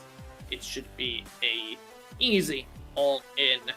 And Certified already showed us how proficient he is on this champion. Yeah, second ban phase coming out now. Considering that KAOS didn't ban their third champion, so this is actually the third ban from the side of KAOS. Do you think they're happy with the first phase, considering they didn't ban? Well, they get to play with the Nika, and Yeah. it has been banned out from them most of the games, so they basically forced the hand of Lazy to let one of the power picks through. It's all about how they execute with it now. Targeting Kranos, champion pool, the Fiora gets taken out once again, deciding it's too strong, don't want to deal with it. And again, it's a complete wild card what KAOS can bring to the table. Who knows, maybe this Nico is jungle and the Lucian is mid. Only one of these champions is locked in for the red side team. I like that they ban out Chrono 2 times, 2 games in a row, and in the second ban phase, but Yasuo would be spicy, right? They won't pick it. This would be more like it. This I could see them pick, but instead, just going to do the regular mage matchup, maybe? Are they? Oh, Okay, this is a Zoran pick. there we go. Almost guaranteed to be the mid laner into the Orianna. Again, there is the flex potential. Yeah. We have no idea where any of these picks are going except for the Leona. But at least one of the matchups is now well known for it. Do we even know where Leona is going? Maybe it's Leona jungle. I don't think so. I don't think she has the damage to do that. While providing good CC and utility, it's not fast enough. Renekton, though, provides utility, deals quite a bit of damage, and is going top. Oh, look at him. Yeah, so maybe when they pick the Renekton, they expect Yone to potentially go in top lane?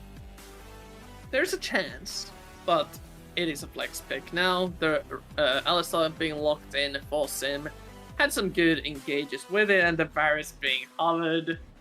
The solo lane Varus was shown once by Reflect in a role swap situation. I don't know if Chrono plays it. Oh no. This is game 5, guys. It's game 5. Guys, if you win, you go to NLC Division 2. Okay. Heimerdinger. I think it's Heimerdinger top. Yone mid.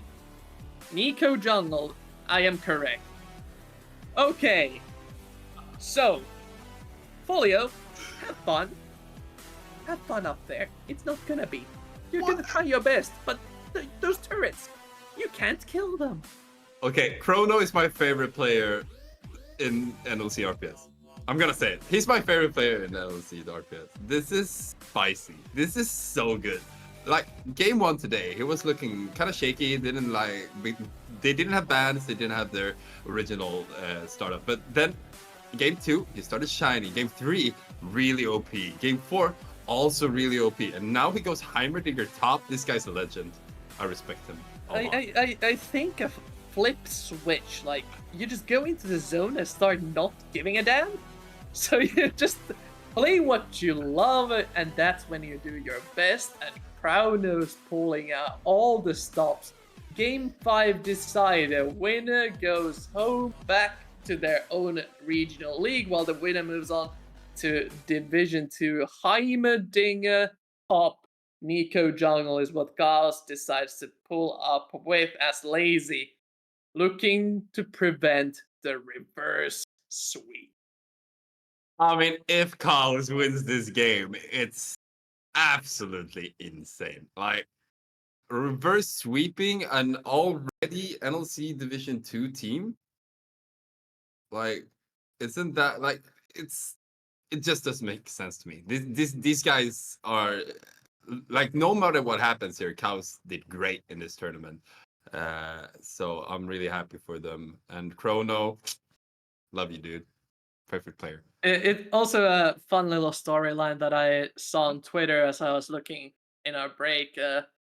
There's a banter war between the mothers of two of the players. Certified Random's mother and Ericsson's mother realized that their sons are on different sides of the rift. So shout out to the families of all the players supporting them. Really, really love to see them show up to cheer for them. Let's get some family feuds in here. Let's go. I just love seeing that sort of interaction. And both of them, like both Ericsson and Certified, have been playing really well. I'd argue that Certified Swain has been the thing that got KAOS back into this position, bringing on the reverse sweep possibilities. But again, Lazy, they have been the traditional team. They have been incredibly solid throughout this RPS playoffs bracket. It all comes down to one game. Can you perform to your best under this amount of unfamiliarity and pressure? I just think it's insane that, like, a majority of the casters actually predicted this to go to a 3-2. It's very low odds to, like, so many people actually predicting that, and now actually going into a best of 5 to game 5 where we're gonna settle it. And normally, like, if you go to a best of 5, it's like they win one game, they win one game, maybe they win one game, they win one game. That's the normal, not reverse sweep style. That's, man, this has been a great day, and I'm so happy for both teams. Both deserve it 100%. And they're gonna have to fight it out on Summoner's Rift because it's too close to determine in 4 games. It is. I mean, if this ended in a 2-2, I'd be very disappointed. So, thankfully, we have a good format in our RPS tournament, and we are heading into a rift for the final game 5. On blue side, everybody, we have Lazy. Red side, we have KAOS. This is the last time you guys will see them today. They are fighting for a spot in the finals against Rich Gang. Winning this game secures a spot in NLC Division 2 next season.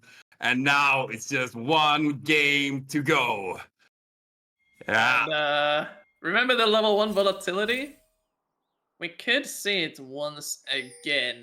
The potential of catching someone out quite high. Lazy has a ton of CC. Not the much burst damage, but I think they can hold someone down for long enough to get a kill.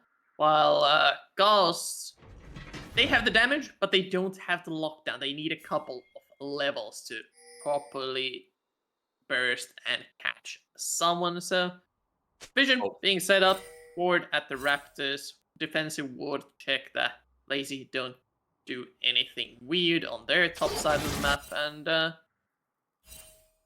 they're looking to see where KAOS' solo lanes go. They want to make sure that the Orianna is laning against the Heimerdinger, so Polio doesn't suffer.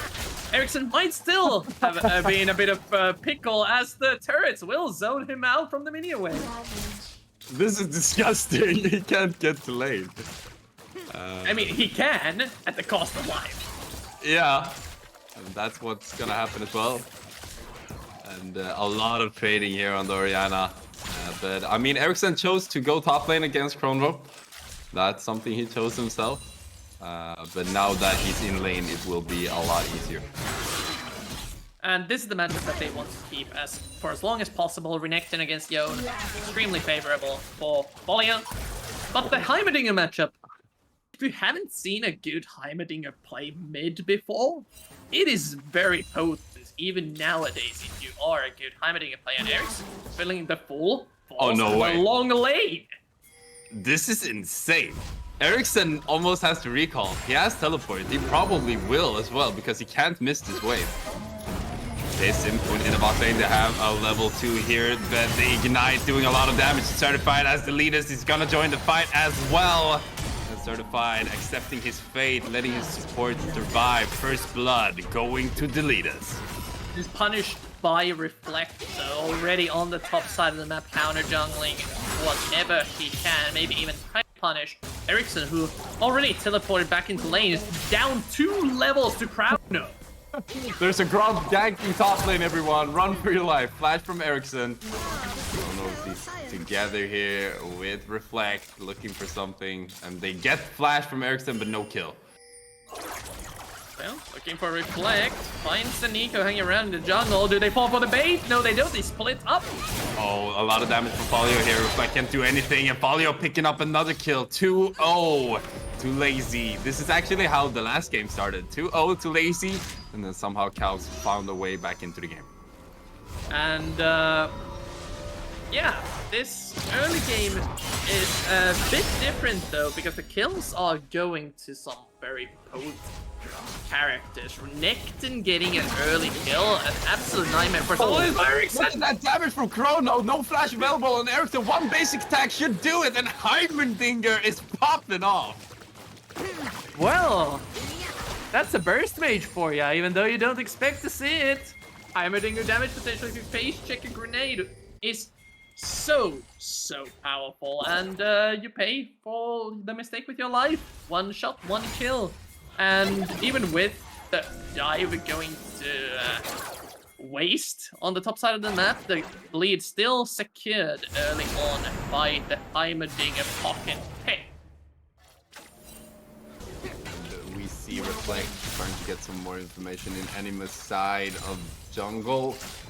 And together with Sharp, they start to be a really annoying duo on the bot side of the map, as Folio and Ericsson Folio and Delitos has to run around and try to protect as much as possible.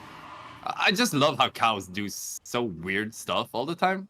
It's almost impossible to defend against. The thing also about the map situation is that you have your top laner playing mid at the moment. So all the knowledge that comes from playing mid for your time isn't there at the moment. Also the comp dynamic. You don't have the Orianna ball, the dissonance to speed up the leaders, but you do have the damage protection though. Can you count minions? Yeah, can you count the minions? Reflect coming from the side is there. And he's gonna flash away, the leader is gonna join, and they're actually gonna cancel Dragon unless he can keep it at full HP. He cannot, so that play actually turns out really well for KAOS, as the leader is now no longer taking Dragon. And they're gonna keep going. A lot of CC coming in on Zoran. Zoran flashing over the wall, staying alive once again, and now Reflect doing damage to the leaders, and the leaders will see that Zoran is low and will try to go for the kill. Does a lot of damage. Zoran's still alive, and a steal and Raptor for the leaders. Zoran is playing with margins. No teleport left for the Yone, having to rotate Crowner over to catch up to the mid wave, and they're looking to swap it around. Just as Renekton has hit level 6, with Orianna this far behind, they're moving the advantage across the map over to the mid lane. If Lazy doesn't react fast, this could give over objective priority to KAOS on this possible Dragon take. Something strange the last 2 games is that bot focus has not been the same as the first 2 games where Lazy dominated. It's been more top mid lane focused, as Ericsson now found Chrombo again, who's doing a lot of damage. Leaders is close by, but Ericsson almost looking dead before he can arrive, and all of the sudden the Leaders as well needs to run away. No follow as well. Chromo could potentially go 1v3 there, but they have to disengage from the side of Lazy. He doesn't even have a stopwatch or anything to deter those multi-man attacks he gets. Just raw power from this Heimerdinger, rotating across the map, and Folio is the next target.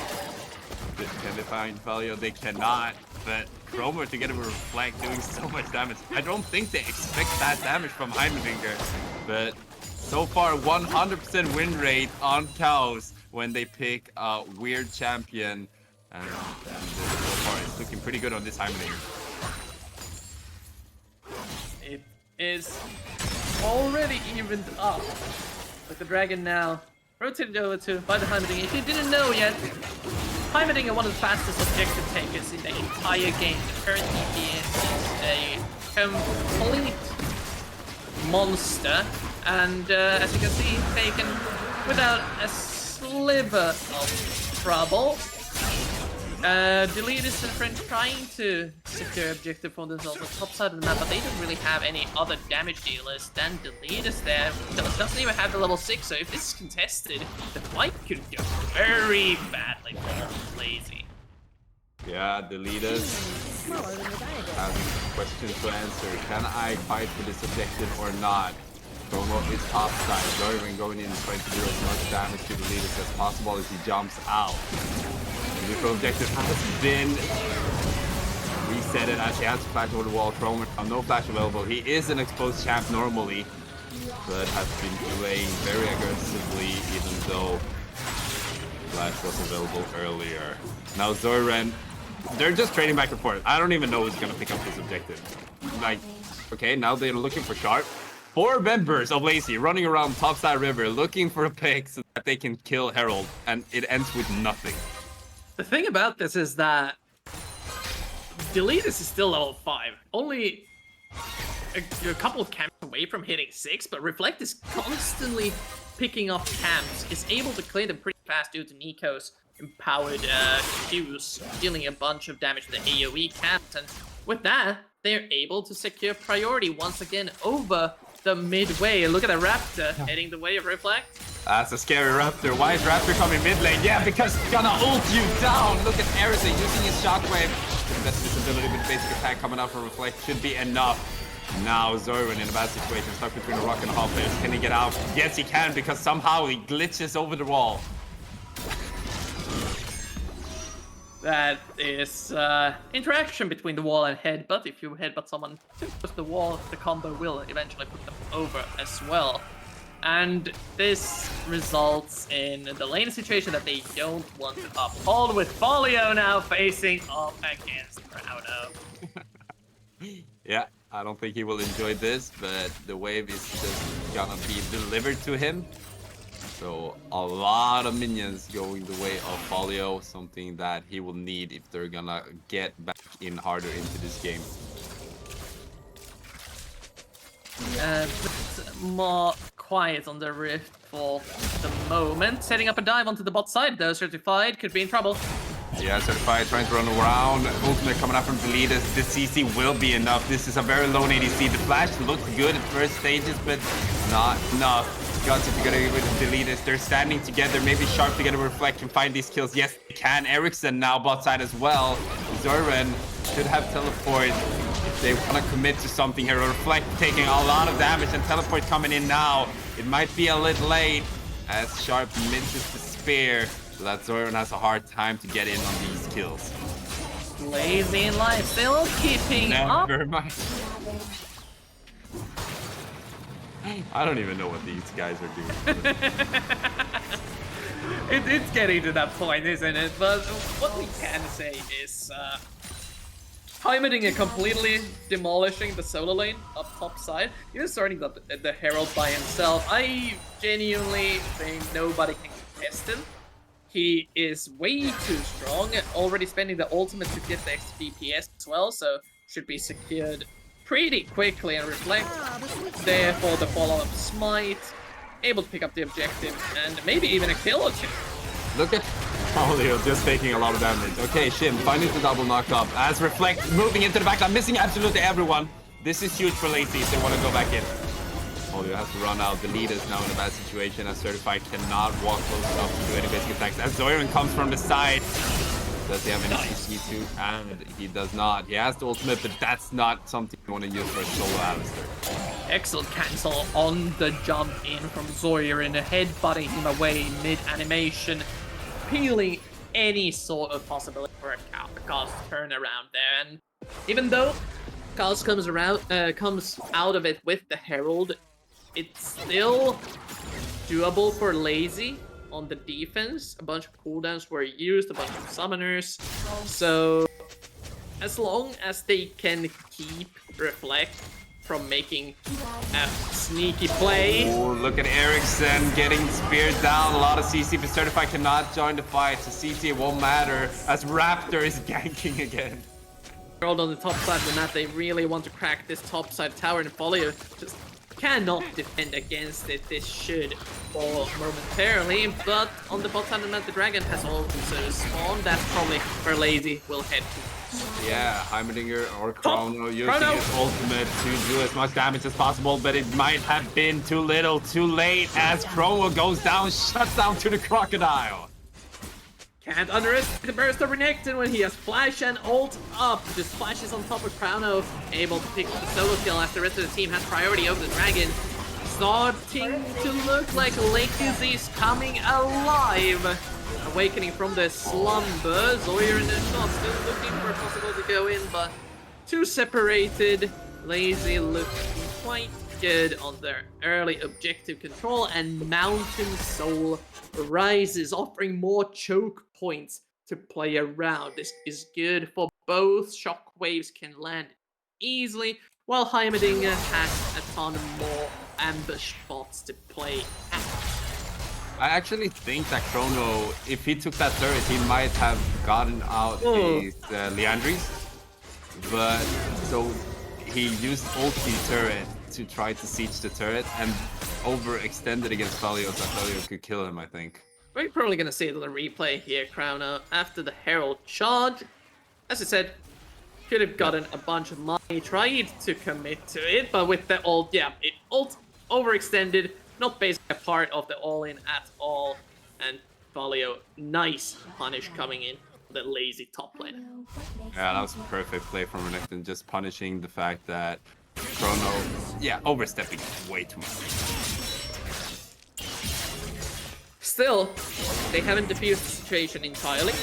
KAOS still trying to pressure the top side of the map. The blue buff is up, and they only have DPS in the form of the Renekton still farming up top side. Ooh, Chrono in a bad situation here. CC is the best weapon against this Heimerdinger, and he's flying around, cannot do anything, trying to stay alive, but will not. The leaders will probably want to secure that kill as Sharp also goes down to Folio. And now Lazy is showing us different sides of their team, and they're starting to dominate on the map. They've finally gotten a pick onto the Heimerdinger, shutting down the side lane pressure of the early laning phase, grouping up, using the rel utility and lockdown power to get some important picks going. Now mid lane though. Oh, looking for Ericsson, just missing that ultimate, but he can get back. We should be able to stay alive at 35. Might be there's a random minion running around in River. It is incredibly scary because you can't see that on the minimap. We, as the observers, can, but otherwise it's just a random unit moving towards you erratically, and they're gonna keep trying. Ericsson still has the time. Looking for more damage than Ericsson. Ericsson had a rough 2 games. In the past first 2 games, Ericsson was really, really good. But then I will have to say Zoran took over the series a bit. And now we're looking at a stall because objectives not spawning for a while here on the map. And Chrono once again put himself in a bad situation, but Sharp is there to try to save him. CC a lot of damage on Folio. Folio going down really low, shut down. Heimerdinger and teleport coming out for Zoran, so he can join the fight as well. CC will be needed to secure this enormous force. As the leaders trying to get over the wall, but shut down. Actually going over to Certified, so several members picking up some resources in the top side of the map. And yeah, Leandri's done for Heimerdinger. A considerable power spike, not respecting his player thinks he can burst the Heimer down fast enough. Surprise, he is the one getting bursted down. And KAOS, even with no frontline, staying alive long enough for these fights to go their way. What is important though is that Lazy is still keeping the Ezreal away from the machinations and the chaos that KAOS is bringing.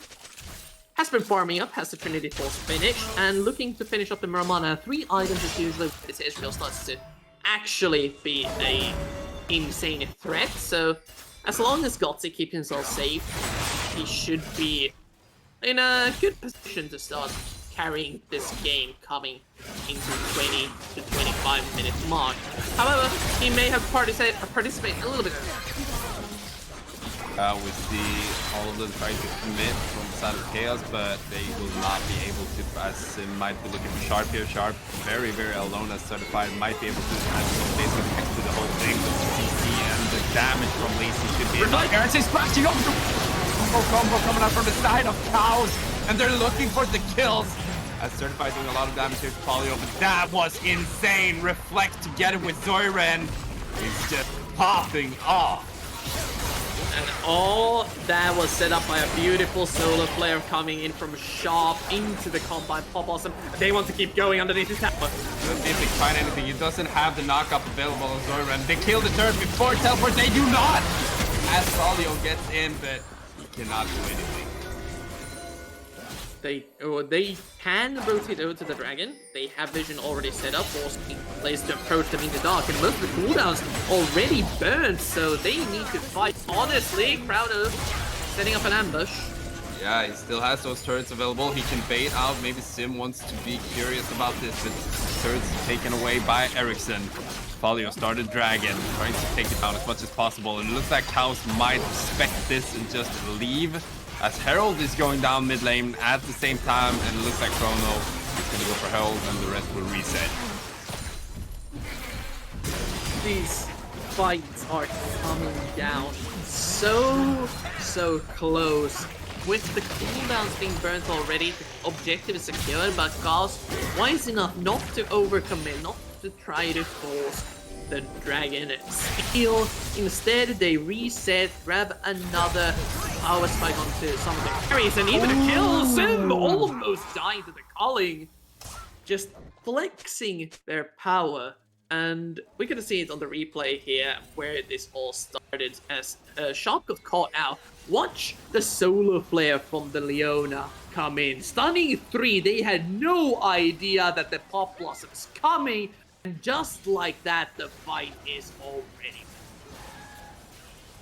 That's insane. I mean, that's a highlight reel if you're ever gonna see one.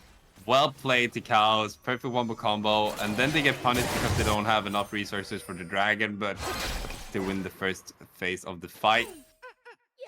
And they are looking really, really strong here in this final game, in this game 5. And let's see what else they can cook up. Baron is up. Ezreal has a Muramana, but they are very separated. Yeah, look at Sharp going in really, really deep. He's pretty tanky, but has to flash out of that situation. The need is now forcing Zorin to jump back. And the ulti available on Gutsy as well. Doesn't hit anyone. As Chrono with his Leandries will try to poke as much as possible before this neutral objective potentially will be taken. Still trying to look for picks. Zoiren getting engaged onto. Folio's looking for Chrono is out of position. Maybe they can see him. They cannot look at the damage on Folio. Then Andre is doing work. Start to get with everyone else. We see 2 picks, 3 picks from the side of KAOS. And now the 4th one picked up, and it's an amazing play by KAOS, and they cannot commit enough from the side of Heimerdinger! They have the Heimerdinger! They get to start up the Baron at 21-30! No stopping this Israel! They're actually doing it! But Zoiren is just chasing Doxy down one-on-one! He might lose, but he's buying enough time for the Rizzers team to get the Baron! This is insane. Oh! Zoiren's staying alive as well. So Baron power play going to the side of KAOS. Staying alive through all of it, keeping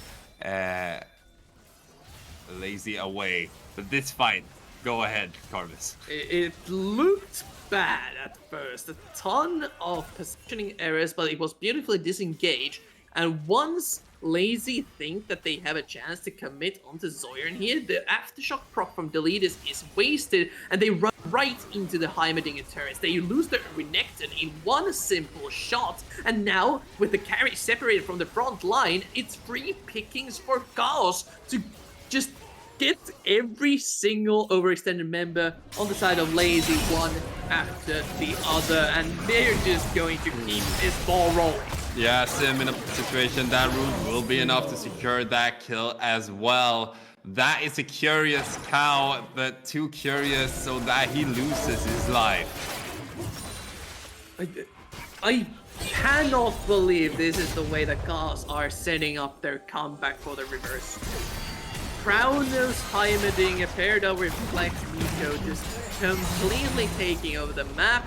You have the Yone, who isn't even that much of a threat yet, and they just want to look for more. We talked about it earlier. I was like, he doesn't want to play K'Sante anymore. They lost the first 2 games when he played K'Sante in top lane. Then he spiced it up, and now they have 100% win rate.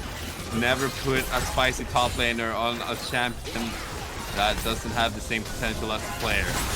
Heimerdinger is much more in his category, I would say. It is a very rough defense for Lazy. They're lacking a bit of wave clear against the Heimerdinger poke. Only Ezreal can reach the minions before he's in danger of taking damage, but even then a huge chunk from the missiles. Sim looking for an engage. They need to do something. Yone is taking the entire base. They have to commit. They're going in on Crown mode. They get the kill at least. A lot of damage going out the guts as well, as Zoyern is destroying the inhibitor turret. He took 2 turrets on his own. This Yone does not care. He's gonna ulti out to be safe. All they get is Chrono. And now Sharp in a bad situation as Reflect is perhaps gonna try to save it. They go for turret, but look at Sharp. He's just pulling it out with ultimate and everything. Shockwave coming up from Ericsson as well. Now Certified in a bad situation. They all die, but they just keep going for objectives. They kill structures. And Shutdown actually goes to Folio. That might be a little bit questionable from the side of KAOS. Yeah, overextension. Really getting a little bit too hyped up, feeling themselves, but Shutdown going over to Renekton. Gonna have a nice power spike from that once he makes back to base, but they are looking for the dragon as KAOS are teleporting in. Yeah, look at Chrono. Chrono's still doing a lot of damage. They're not focusing the Heimerdinger, so he's allowed to do so much damage as Reflect comes in from the side. That's not damage. Looks like Chrono is having a good time. They're all really, really low, but they're not securing the kills. Look at Chrono going. Can he kill them all? He cannot. The Folio is probably gonna fall. Sim is gonna stay alive. This Heimerdinger is so spicy from the side of KAOS. Blow for blow, time after time. Let's see the replay here. Certified was able to pick up Gutsy on the sidelines, but yeah, Sharp just with the rest of the team overcommitting. Shockwave into kill confirmed, and this shutdown going over to Renekton is huge. Certified tried to force the shutdown over to Sim, but instead the 750 gold plus 20 will go over to the Renekton. Still not letting up on the dragon though. KAOS keeps on a contest.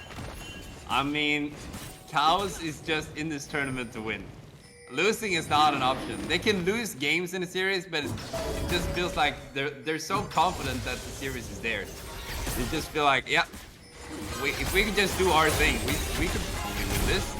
So far, it's worked out pretty well. 3000 HP. Reflect is actually there, but cannot move in. As now Chrono is coming from mid lane. He's not there quite yet. So look at damage on Sim. Sim should be tanky enough to stay alive, and actually investing his ultimate on this Alistar. And one more ultimate for this Alistar. Everyone in KAOS really want to kill this cow right now. He's taking a lot of damage. You can't miss those as he dies mid lane. Not that long of a death timer.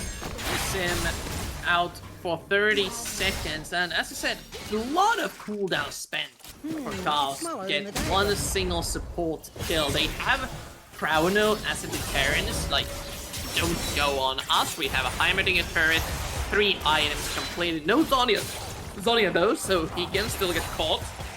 And that's a Wolf looking for a crocodile. He has to know that's a Wolf, but he can't get out anyway.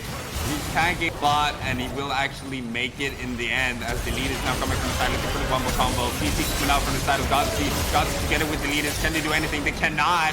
And Gutsy together with Folio, they cannot accept that their jungler is dead, but they have to in the end.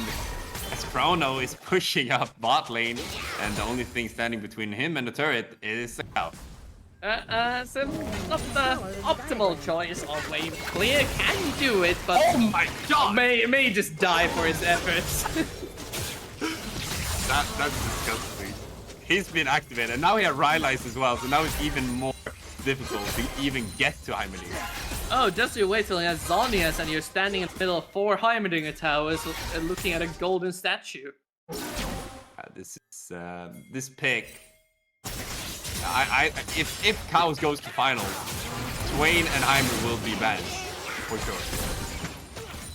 The ban list is looking quite large. I don't think you can ban that many champions if you're counting Karma and the others as well. So KAOS with their pocket pick pool, almost 10k in the lead. A saving grace for Lays. They do have the Mountain Soul point. If they manage to sneak that underneath KAOS's nose, they can get a nice shield and resistances to play with. But the lead is so far behind his CS, only on 2 items, while Reflect approaching 3. Just the difference in item quality is noticeable when it comes to these fights. Down mid lane now from the side of KAOS. Almost go to top lane. Nobody's going bot lane so far. And there's also, I think that's a Krug. That is a small Krug. Yep. A random Krug is walking around in mid lane, everyone. Okay, Sim going inside, trying to look for Zoran. Good flash from his side as he's flashing over the wall. Look at Reflect doing damage.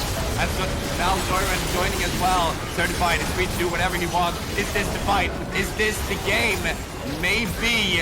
As Sharp gets away, Certified together with Cromwell is looking for the last damage, and Teleport is coming up from the side of Zoran as well. So they will have more HP to be able to turn this out. But look at Folio picking up 2 kills. That is huge from the side of Lazy.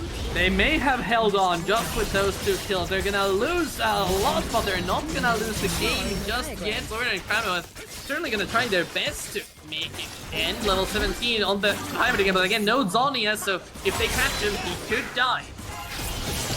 Zoran and Cromwell still looking really spicy here as they keep going into the base. Their escape is gonna be activated from the side of Valio. Chrono's still in the base for some reason, playing around. Teleport coming in as well. Redemption's gonna heal him out. As we see Zoran going in for the solo kill on Ericsson. Doing a lot of damage here. Zoran used his flash earlier, so he doesn't have that opportunity. So the stun from Thalia should be enough to secure this kill, and the kill is picked up by Ericsson. Dominated over, getting every single small bit helps onto the main character. We get to see this fight, how it goes once again. Reflect, that's the small Krug. Another Solar Flare combination catches 3. And once your carries are that far chunked, there's almost no coming back from this fight. The only saving grace is the kiting potential from Gutsy and Falio. They are able to defend against Certified, overextending underneath the tower, and then picking up 2 kills that could have ended the game otherwise. Yeah, Folio keeping them alive for now, but still KAOS, the team looking really spicy here in game 5. Soul point for Lazy, as Dragons is spawning as we speak. If the leaders can steal it, it still might not be enough to keep them in the game, but it's still something that could change the pace.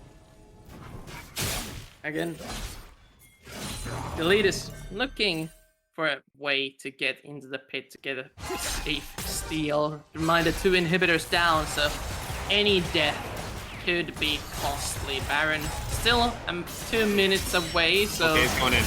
He's alone against every member of KAOS. They need to kill him first, otherwise he could potentially smite it. He cannot. They get the jungler, they get the dragon.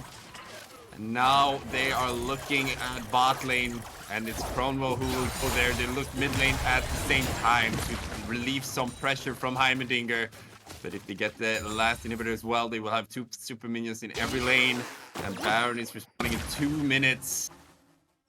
Right now, everything is in the hands of KAOS. The leaders use his flash as well, so main engage, no way to get into the backline for free. Soren doing a chunk of damage to Ziv. As Polio uses his ultimate, Kronwo just doing a lot of poke from the side, and now Zoran going in, looking for Polio as well, and that ultimate is perfect from the side of KAOS. They're looking for all the kills. You are witnessing one of the most crazy moments in NLC history. The reverse sweep from the Norwegian seed, KAOS, as they win and secure their spot in NLC Division 2 and a spot in the finals against Rich Gang this Sunday to determine who's the champion of NLC RPS 2023. What an incredible performance from KAOS. I'll be honest, I thought after those 2 games of Cassante Crowno had, he wasn't coming back from it. It was so bad looking. Sure, he tried to make the individual plays, but they just felt so far behind. But I don't know what happened in comms, what happened between the players. They decided, hey, we're KAOS. We're known for cooking. We're known for playing that stuff well. And boy, did they play even better than expected, using completely new picks we haven't seen in the RPS. And honestly, demolishing Lazy in this final game. I mean, I'm such a fanboy right now. I'm loving KAOS. I'm loving everything they put out. Number 1 seed from Sweden was Bloodline. They have the same DNA. This is what I love to see in League of Legends. You spice it up. You do something you're not used to, and you make it work because the team you're facing are so used to structure. They're so used to logic, and you have none of it. And if you play your way, the right way, you win every single game. They come out reverse sweeping Lazy, looking so clutch the first 2 games.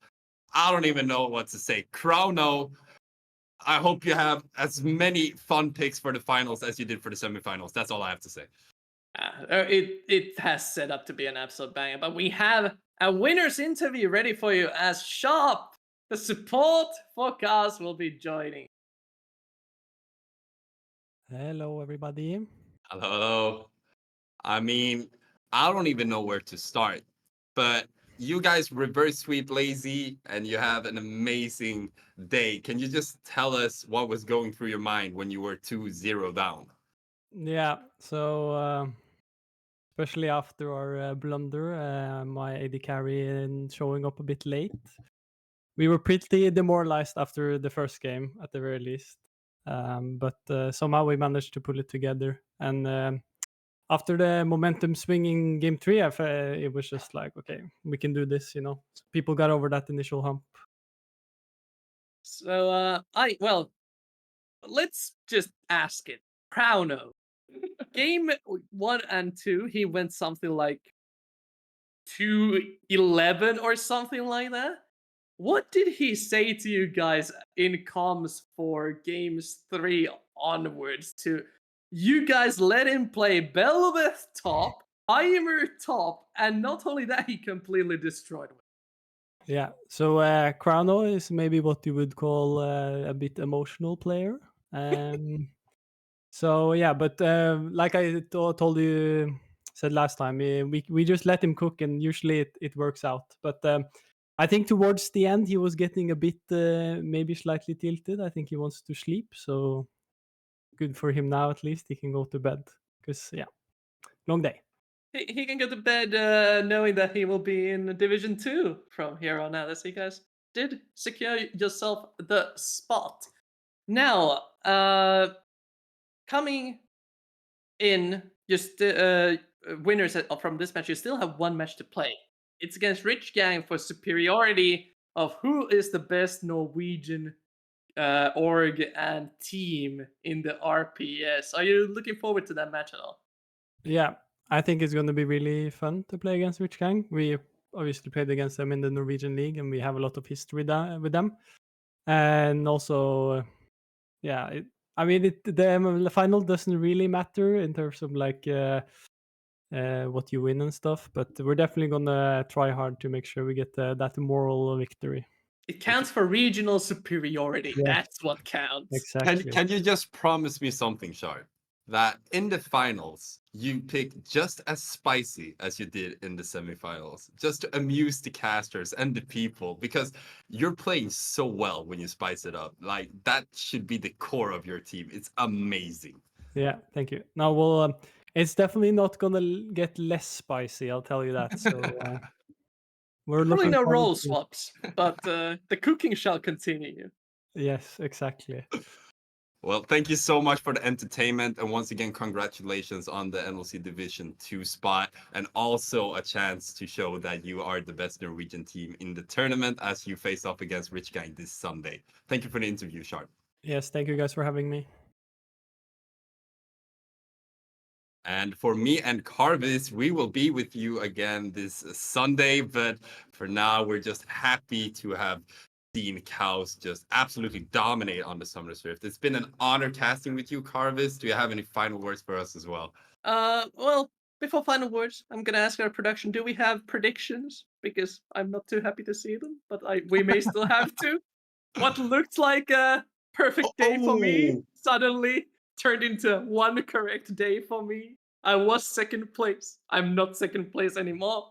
And everyone else who voted for KAOS and a bunch of 3-2s, perfectly happy. And Tibbs, out Yes, of Tibbs. all people.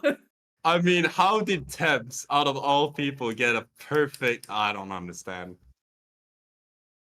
How is he doing Oh, he that? went above me. Oh no. Oh no. Oh no. Oh no. How is Tibbs above me? This is Oh, he's making the reverse sweep. Oh no, stop him.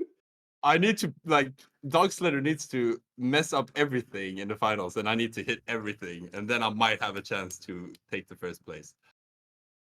Okay, so not only did we have reverse sweep today, we also had a reverse sweep almost in the prediction standings, at least on the bottom half of the table. But yeah, those were my final words. An absolute pleasure to cast, an absolute pleasure to watch. Congratulations, KAOS. Thank you so much for Lazy for giving us a banger of a series.